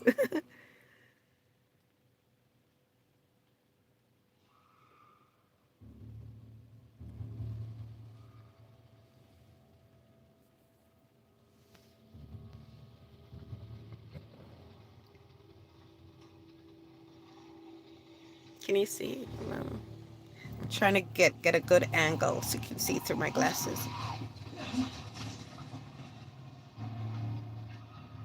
Oh, I'm seeing myself in my glasses. I'm not gonna hurt you. Friends of Jesus. I'm here to get you out. Good more of you. 2 more. They're right ahead.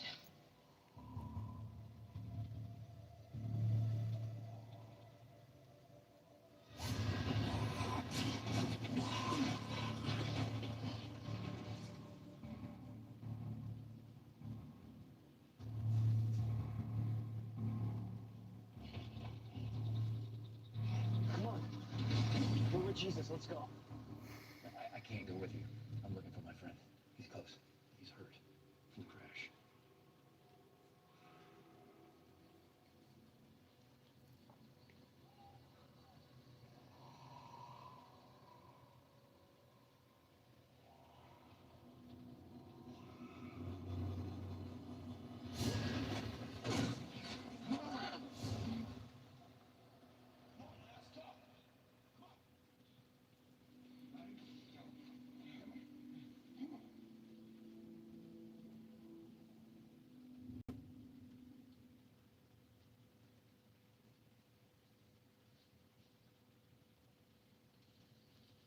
the crash. So they got them out, and now they're gonna meet the OBGYN. Maggie's gonna let them know. Maggie and Glenn gonna let the OBGYN know that they're pregnant because uh, Glenn wants prenatal pills. Yeah,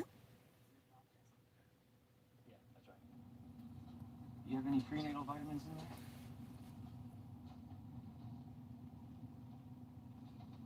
For you? Well, I was an obstetrician before. and I most definitely owe you. So, I'd say you two just hit the jackpot. Glenn is happy.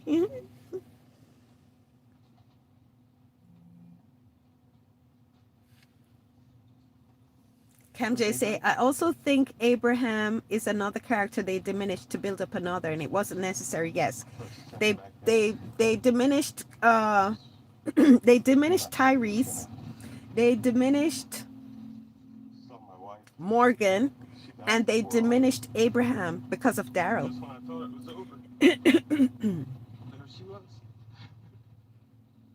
Because Daryl didn't exist in the comics, and he took their arc as Rick's right hand man. Tyrese was Daryl's right hand man. I don't remember if Morgan was, but Abraham was Rick's right hand man. So a lot of the scenes and arcs, the scenes that Daryl got, Abraham should have had them. Remember the RPG? That was Abraham. It wasn't Daryl, but they wanted to give Daryl all the cool and badass stuff. So you're right, Cam J. Ooh, I see. Yeah, I see it. This angle is good because you guys can see it in my glasses. Yay. That's us. That's the hilltop. So they're at the hilltop. This is us. That's the hilltop. Rashida says, bringing in Daryl chopped Morgan, Tyrese, and Abraham really from the show. Yeah.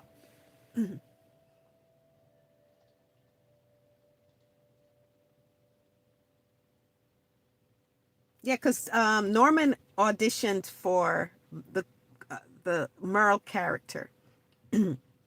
So if he had gotten that role, then the rest would play out with Tyrese, Morgan, and Abraham.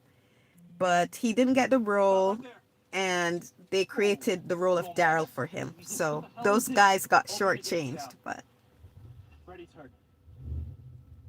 Sorry about these guys. They get antsy standing up there all day doing nothing. They give up the weapons, then we'll open the gate. You come down here and get them. Gentlemen! Look, we vouch for these people. Right? They saved us out there. you guys can see it in my glasses. But I know you guys are watching also your own copies, so that's Did good. you see what just happened? I'm letting you keep your guns.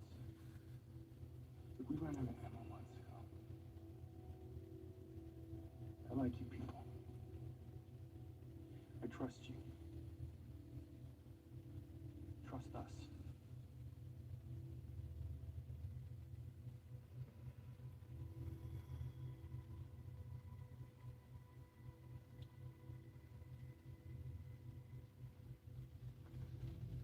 Open the gates, Cal.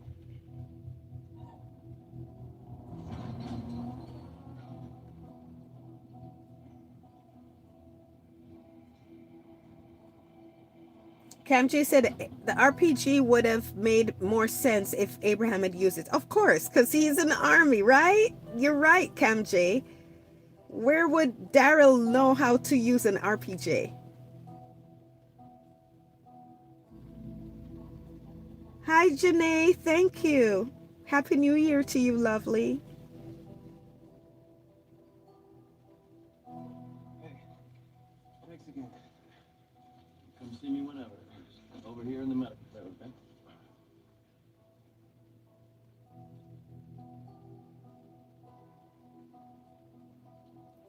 Guys, I have something to confess.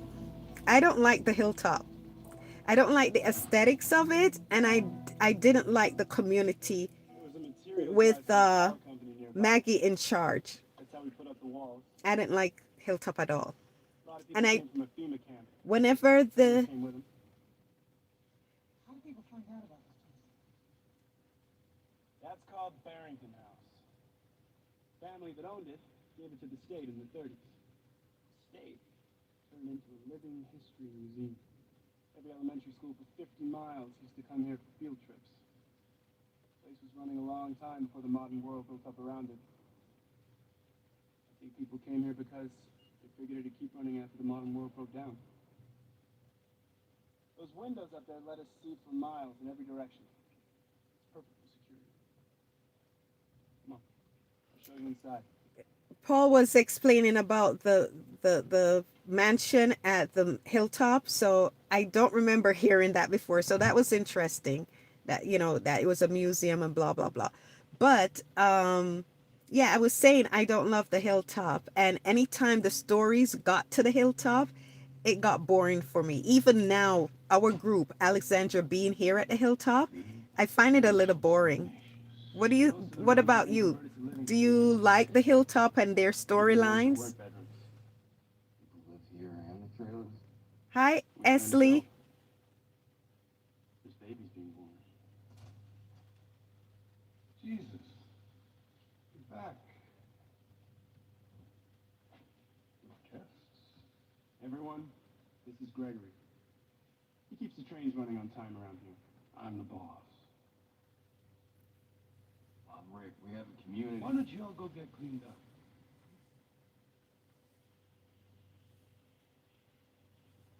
We're fine. Jesus will show you where you can get washed up, and you come back down here when you're ready. It's hard to keep this place clean.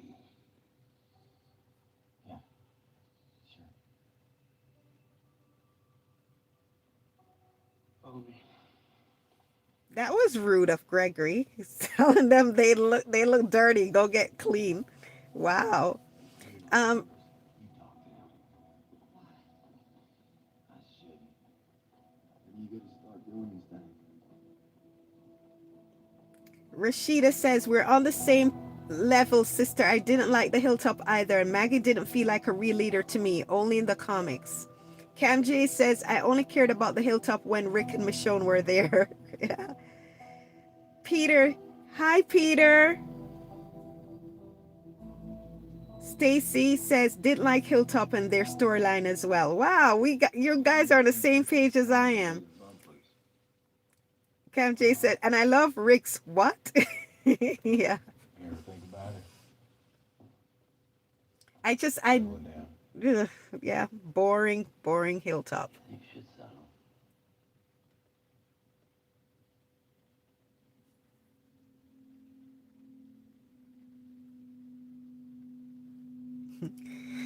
Abraham and his love triangle drama. Well, there's no love triangle. He wasn't in love with Rosita, unfortunately for her. Gregory, Natalie, right? Maggie. That's pretty close. Not really. She calls him like she sees him. I like that.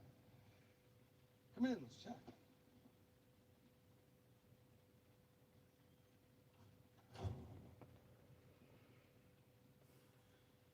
I came to this place once before, when it was a museum, some chamber of commerce thing. I don't even find the mansion impressive. It looks like a boring house. Be mine. I can't, as it's historical for that area, I guess, but I don't see me visiting it as a museum in non-apocalyptic times. So nothing impressive about it. Jesus told me your group saved Dr. Carson. Obviously, doctor's a rare commodity these days. I want to thank you for bringing ours back. My husband saved him. I'll be sure to thank him too. This place. Yes, What we have here.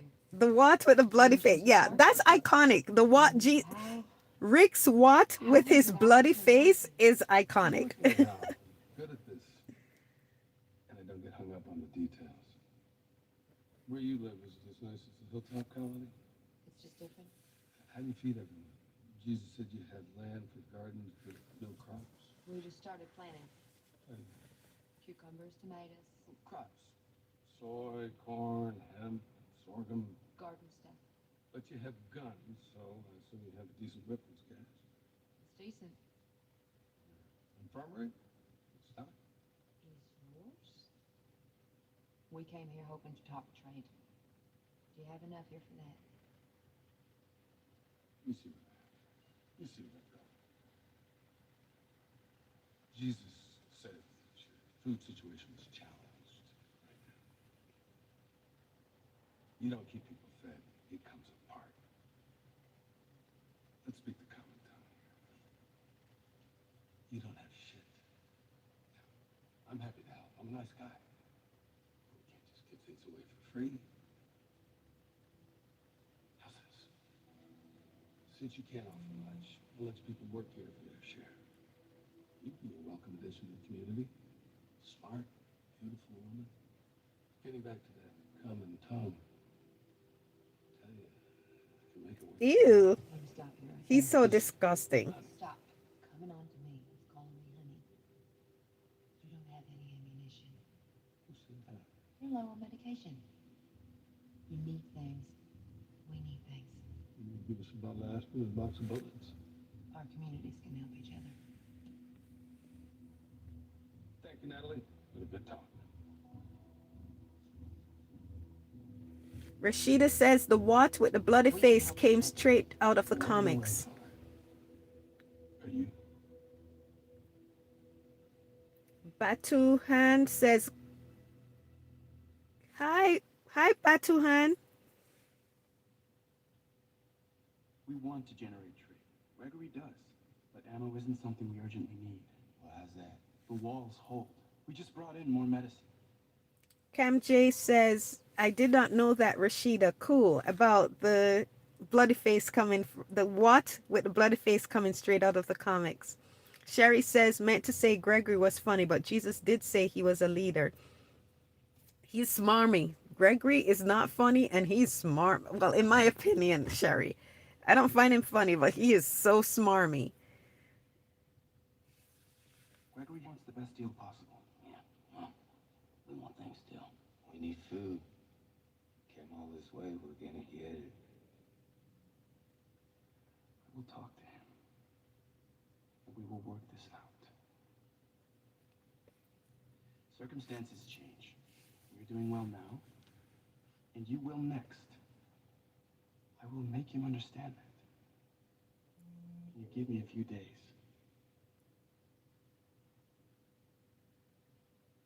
We can.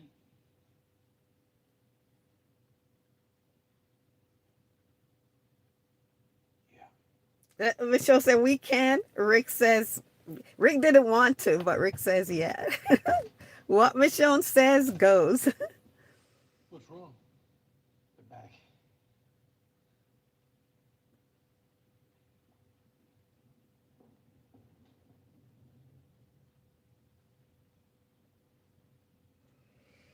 I have the phone blocking the screen because I want you guys to see it, but I want to see what's going on. Him, Marsha, you're dead.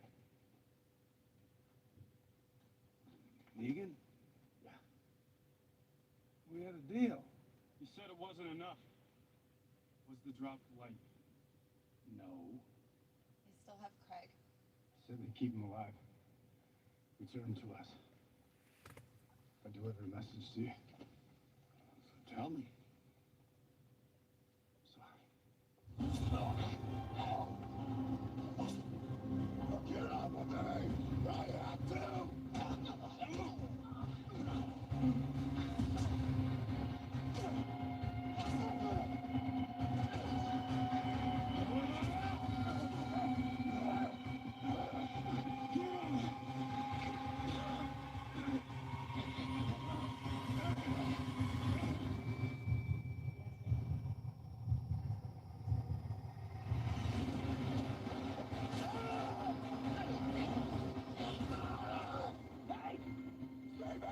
Anybody who tries to stop me's killing my brother!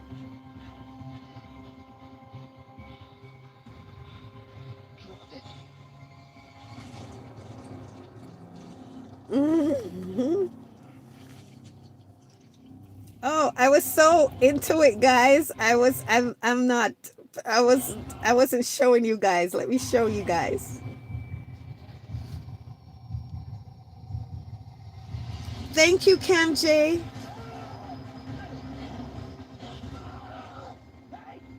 Stay back! Anybody who tries to stop me's killing my brother!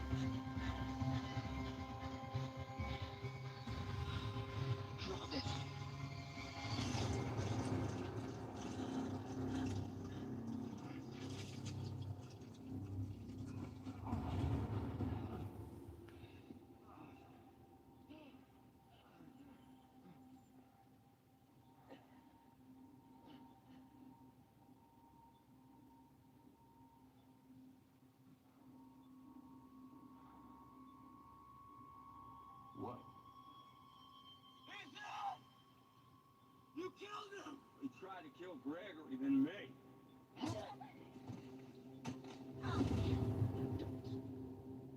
Stop it now! I don't think I will. Everyone, this is over. Diane says, stand by your man. Yeah, Michelle. Let's not pretend he was anything more than a coward who attacked us. He did this. And these people stopped him.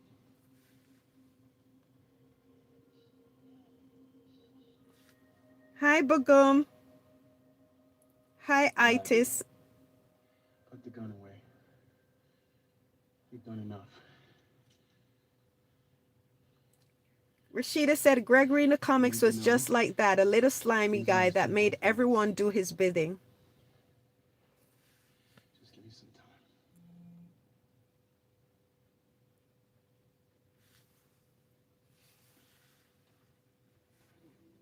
11 minutes to go, guys. Hey, man. You good? Yeah. I'm better, all right.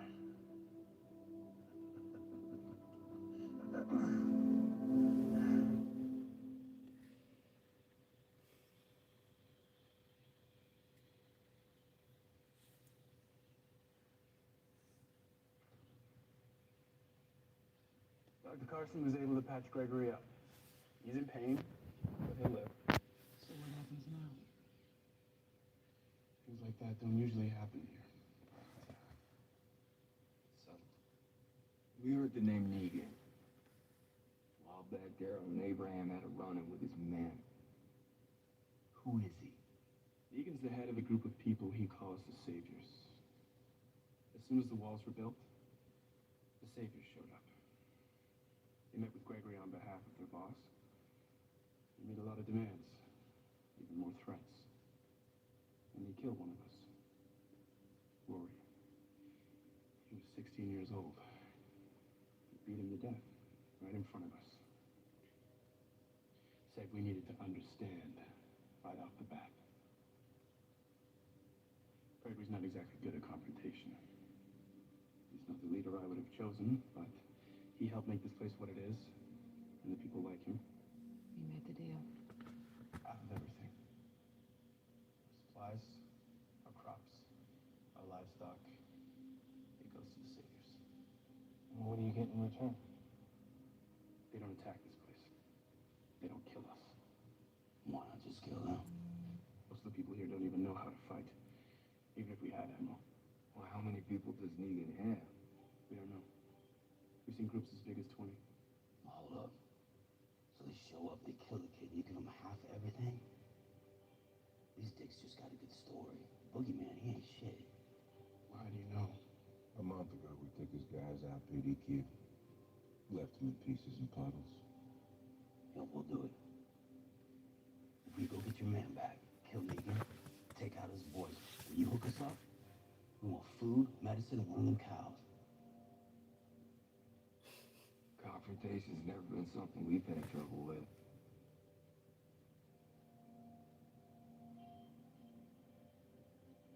Take it to Gregory.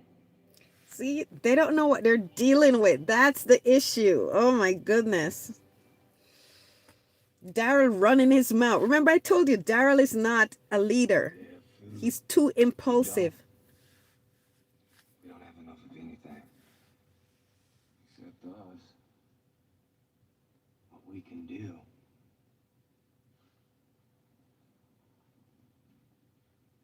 This is the trade. It's gonna cost us something.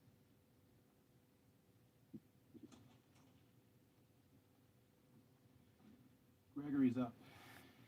He wants to talk. Hmm. To Maggie. He wants to talk to Maggie. You got this? Anna was right about you. Sorry in advance. Gregory can be a real prick. I know.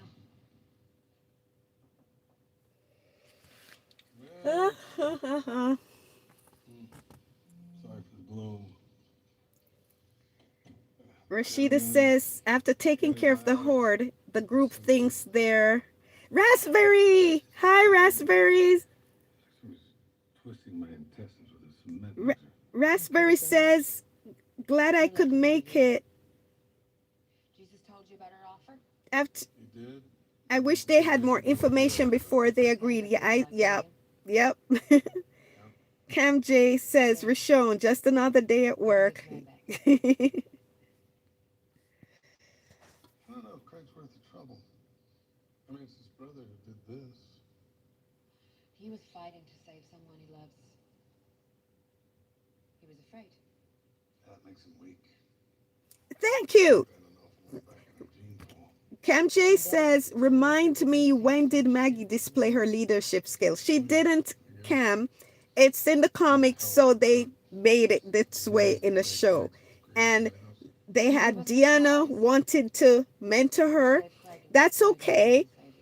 But then I didn't really see much from that. And then Rick is telling her, I see what Deanna sees in you, and you need to do more of this. So it's just plot point. And I used it. See, it wasn't personal. Yes. We need food. You have it. We're willing to work for it. I got supplies for your people. Good. I'll talk to Jesus and he'll make the arrangements. It's fun.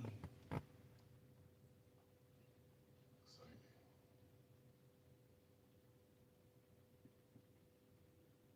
Half. Excuse me? Half of what you have. I saw what happened out there. Negan's expecting more supplies from this place. And more, and more.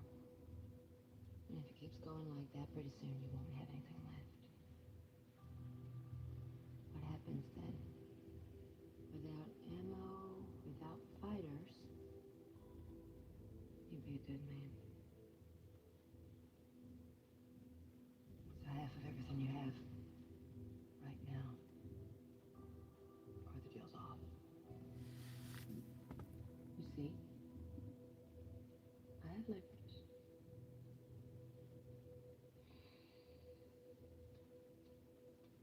Congratulations. Cam J said, oh, okay, they should have shown it. Sherry says it's going to cost us something. Should have done some recon before making a deal with Hilltop. Exactly. See, that's leadership. You're going to hear it from Michonne. Even Negan didn't get this much up front. Raspberry says, I agree. Maggie just magically became a leader out of nowhere. The writers did it so she could run Hilltop.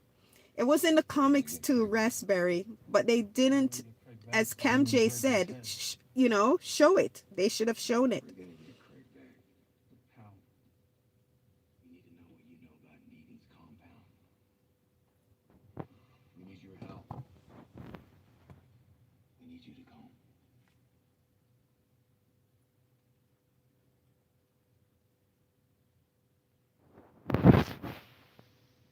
Yeah. Okay. Constance said, yep, at this point, Rick and company, especially Rick, is cocky and should have taken care to understand what they were up against. Yep. For one more, right? We're talking about righting the world here. Plus, you still have my knives.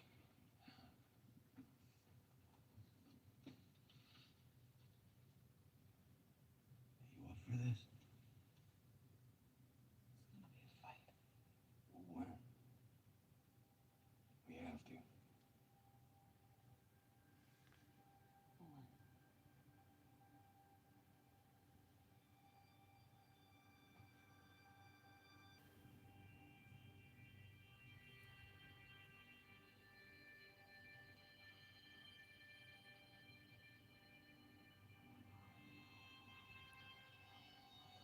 You see how intimate, one, Michonne always backs Rick up.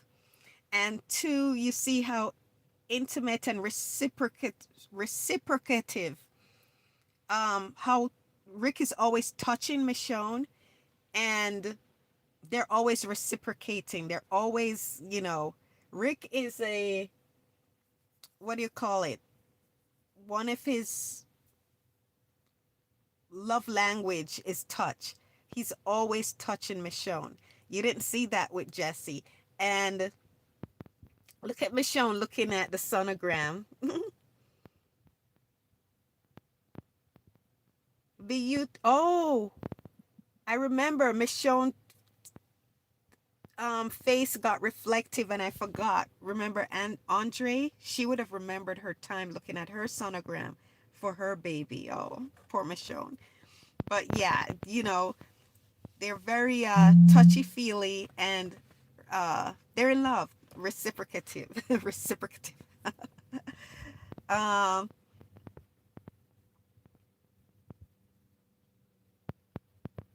Rashida said her run in the hilltop wasn't believable for me because once they killed Glenn off, she went on this full revenge arc.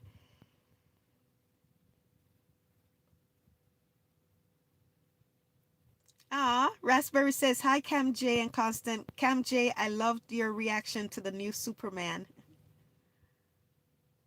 Oh, it's finished, guys. It was just them at Hilltop. We're finished. It was just them leaving and looking at the sonogram, and yeah, it ended like that. So, and them headed back to Alexandria. So yeah, that agreement was foolish. They should have put an addendum on it saying we have to see how many people they have first. We have to do reconnaissance, and then you can give us a beginning, some supplies, not half as Maggie negotiated, some supplies to hold us over until we can assess the situation, and then we'll move on from there. If we see this group is too big to handle and we'll need more time to plan, then we won't come back for more. But if we see that this group, if we don't need more recognizance, we found everything that we needed, then we can come back for the other portion of, and we'll do the job and we'll come back for the other portion. So then Maggie saying, give us half now and we'll take care of business, that's not wise. So there you go. And Rick, as the ultimate leader, should have, said, we need more time. They should have actually watched the outpost. They shouldn't have gone in and taken care of people at the outpost. They should have watched the outpost, see where people go, see if they can figure out if Negan is amongst them. So that was the biggest mistake. Oh my gosh. Raspberry says, yep, he's always reaching for her. Rick cannot stop touching Michonne. He is so in love with her. Sherry said, yes, Rick is always saying thank you, giving Michonne things, always thinking about Michonne. Yep. Yep. Rashida says, right, Rick should recon before he agreed to this deal. Yeah. So Maggie made a bad deal, and Rick should have not let it stand. So the buck stops with the true leader, which is Rick. Maggie made a mistake. She's the one that Gregory would talk to, but that doesn't mean that Rick isn't in control. So Maggie should get Rick's okay before she solidify whatever agreement she has. And whatever Maggie came back, Rick should tell her, no.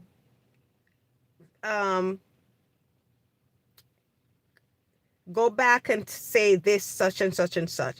Because Maggie's not a leader yet, and she's not the leader, and her inexperience shows her making a deal on something that she doesn't know about. So yeah, the buck stops with Rick. Rick's downfall was his cockiness. Yeah. And you could see Michonne senses that there's going to be more to this. It's going to be a fight. It's not going to be as easy as they think. Raspberry said yes, they should have followed them around for a bit to see how many outposts they had. Sherry says Daryl opened up his mouth and say what he said. Daryl is not a leader. He's too impetuous. Sorry. um, Rashida says this is why Daryl can't be a leader. He's too much of a hothead. Also, not as much as Shame, but he's what Rashida? I don't get that. He is a hothead. Diane says Jesus saying he only saw groups of 20 makes no sense. Every time Negan's group came to the hilltop, they had 3 or more trucks full of men. Yeah, it's just Rick should have just waited and reconned for himself. He can't. How are you gonna take the word of someone else? See for yourself first. Sherry says Michonne has good discernment. She is so good. She has great discernment. Great discernment, Sherry. I so agree. Oh, Rashida says he's not a hothead like Shane, but he's a hothead because of his impulsiveness. Okay. Thanks for clarifying, Rashida. Well, guys, we did another episode. Thank you again. You guys stuck with me. I started late because of an issue, and then you had to wait again because I couldn't get a charger, and the first charger didn't work, and I had to wait for another one, and you stayed with me through it all. You stayed with me. I had to take care of phone calls and texts, and you stayed with me. Thank you so, so much. You guys, you have supported me. You have rallied behind me. You have stuck with me. You are great. You are so intelligent. You are so discerning. You guys are just fantastic. I love your analysis. You open my eyes to so many new things. And on top of it, you're just wonderful. You're really kind and wonderful people. I am so blessed to have you guys in my life. You guys as members of my channel. Some of you support me on Patreon, which means the world to me. You know the troubles I've been having with YouTube, and you came there and rallied behind me, and I thank you. It's been so, your support has meant and been everything. So you made my 2025 better, and I thank you so much for it. And for 2026, God has brought us through, and I thank him, and I ask him to bless you. You have been a blessing to me, and I'm asking him to bless you guys in every way. Bless you and your family. I hope your heart's desire comes true, that your dreams come true in 2026, and you are blessed, and you are prosperous, and you are at peace. And I wish you everything good. And we'll continue, God willing, we continue finishing up The Walking Dead, and we move on to The Ones Who Live.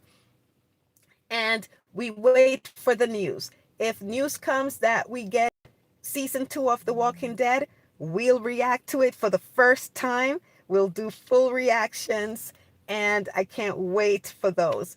And if we don't get a season 2 of The Walking Dead soon or later, we'll find something else to watch and react to. Or I do intend to reshape the channel. I'm my reactions do not get a lot of views, so I don't think the traditional reaction format is going to work for me and my channel, because it's a lot of work, and it's not getting, YouTube does not want to partner with me for a reaction channel. They just don't. No matter what way I try, the live, whatever, they said it's not, they don't approve me to partner with them. So I think I'm going to adjust the channel. I think I'll do stuff like we'll do videos. I'll do videos about stuff about The Walking Dead or something else that may interest you. TV show, movies wise, or even real life situation, and we'll pick an aspect of it and we'll analyze it or discuss it. So like for The Walking Dead, we'll do like who are the best couples. We'll do videos on that and the pros and cons of certain things. So who was the best leader and who was a bad leader and who was um I saw a fun one that came up in my timeline. I didn't watch it, but we could do stuff like that. What were the careers of the characters before? So fun stuff like that. So I'm gonna redo the channel. I'm super busy right now. There's a lot going on personally in my life and professionally. So I'm a bit busy, but as soon as things calm down, so right now I'm just devoted to doing the Walking Dead reactions and the Rick and Michonne reactions, and move on to the ones who live because I'm catering to you guys. So we'll continue that, and when we finish that, then I'll start doing the Walking Dead videos, the cool concepts for the Walking Dead. So I hope you guys stick around with me. And if there's a movie or show that comes along that I have the time to, and you are interested, and I'll react to it. But actually, let me take that back. I'm not gonna be um a traditional reaction channel anymore. I'm gonna do different takes, but different takes on things taken from The Walking Dead and other shows or movies or situations that we like. So maybe YouTube will like those. I don't know. But yeah, the reaction channel.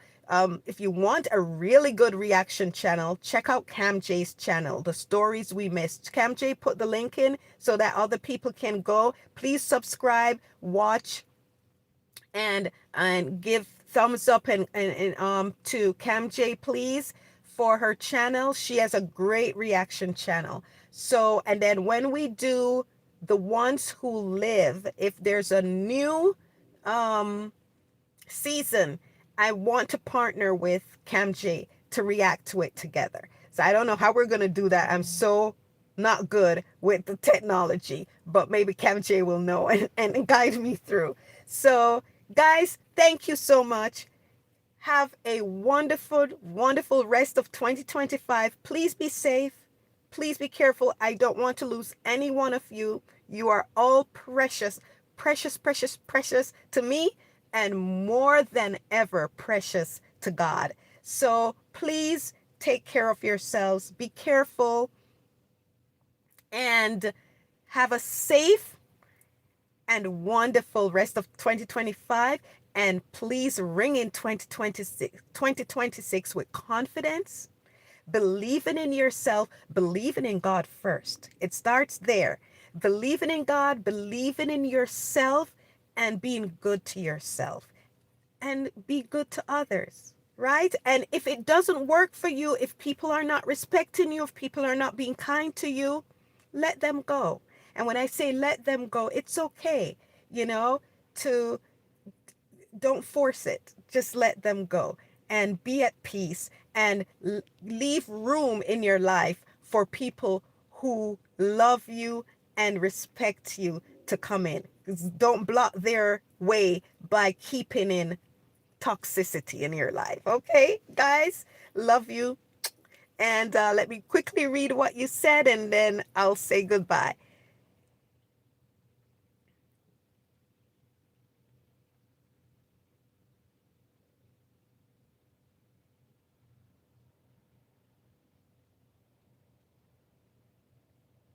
Hi, Dante. Yes, I remembered you. Love you, Dante. Rashida said this was great. I'll be rewatching and taking my notes. Thank you, Rashida. You're so sweet. I love you so much, Rashida. Raspberry says, I love this channel. Keep doing these lives, please. Thank you, Raspberry. Christina says, hi. Hi, Christina.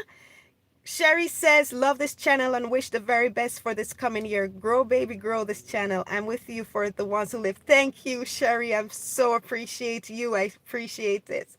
Uh, Christina says, sorry I'm late. I missed it. We missed you, Christina. Happy New Year, Diane. Diane says, Happy New Year, Christina. Rashida says, with losing my dad in August of this year, this channel and Patreon has been very good for me. Oh, I'm so sorry for your loss, Rashida. Oh, that's so hard. I can't imagine. Whew, my heart is with you, love. Raspberry says, Rashida, I'm so sorry for your loss. Rashida said reactions on From or Lost. Okay, Rashida, I don't know. As I said, I don't know if I'll continue with reactions, but we'll see. Raspberry says yes, From reactions. Christina says, when he told Carl this was different, what did he mean? I thought it was about Lori. Christina, no, I don't think it was about Lori. It was about what was going on with the relationship right before. I think it was with Jesse. He was telling Carl that this is life. This is real. What he has with Michonne. That it's different in that he didn't see a future with Jesse. There's a future with Michonne. Michonne is his wife in his mind. So they consummated their relationship. This is real. What was before was not real. So Rashida says, it's not easy, but I'm taking it one step at a time, one day at a time. Yes, Rashida, and the Lord is with you. He'll continue to comfort and strengthen you. Rashida says, when Rick said it is different to Carl, he was talking about a situation with Jesse. Yes, Rashida. Christina said, I did not know that Carl knew about the kisses with Jesse. No, he didn't know about that, Christina, but he saw that Jesse was like, in essence, because Jesse and her son and were constantly around Rick. I think Rick is just reassuring Carl that this is real. He's not gonna be using Michonne. So it's telling us it was really not for Carl, it was for Carl to tell him that this thing with Michonne is real. But the but it was an exposition really for the audience. I discussed it a little bit more when it happened. So if you could, I'm going to edit it down and put it on Patreon and eventually on YouTube, Christina.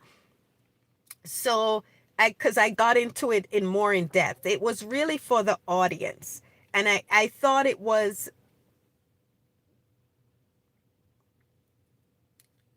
needed more because the audience is very unsophisticated and you have to simplify. They needed to clarify what Rick meant. So for Carl, it was more about to reassure him that he's not using his best friend, that this is real, that this is real and it's permanent. And for the audience is to let them know that this is not like what with Jesse. That was just a situationship in which he was just using Jesse. So Rashida said that would be a good idea, what they did before the apocalypse. Cam J says, Jesus said it was a group of about 20 people, so I can buy it, or Rick being cocky. So I can buy it for Rick being cocky. Yeah. But Rick should not go by what Jesus said. He should see it for himself or understand it for himself. He's a cop. He knows better. But he was letting Maggie lead the way. He was putting his trust, showing Maggie that he trusts her and her decision making. And he shouldn't, because she's in an apprenticeship. In an apprenticeship, you still oversee. You still are in control.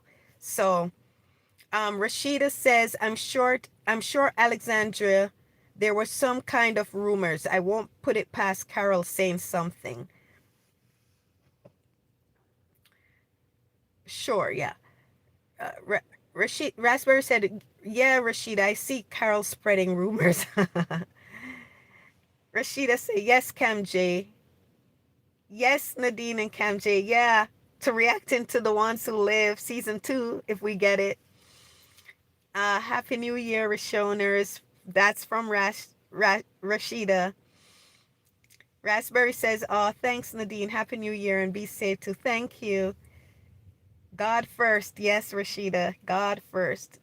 Constance say, "Thank you. Happy New Year." Happy New Year, Num. Happy New Year, G. I can't pronounce your writings. You're welcome, Rashida. Rashida said, "I'll watch both just like that." The Talking Dead show. Cam J says, "I lost connection. I would love to partner with you for the ones who lived season 2. Yay, Cam J. That, I'm telling you, if we get a season 2, whew, but man, Cam J, you have to help me. We have to prep because you see when I do stuff, it's a mess. Cam J says, "I'm so sorry for your loss, Rashida." Okay, Rashida said, "Thank you." Okay, guys, we went through everything. Thank you so much. Happy New Year. Be blessed.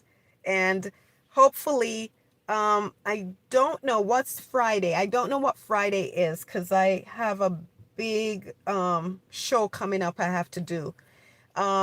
So if we're gonna have a live on Friday, I'll post it and let you guys know. If you don't see anything, that means I couldn't get to it. But if there is one, I'll post it, even if it's just a few hours before I'm able to do it. Okay? Bye, guys. Oh, Rashida says it's a good mess. You're too kind, Rashida. You're too kind. Okay. Bye. Love you.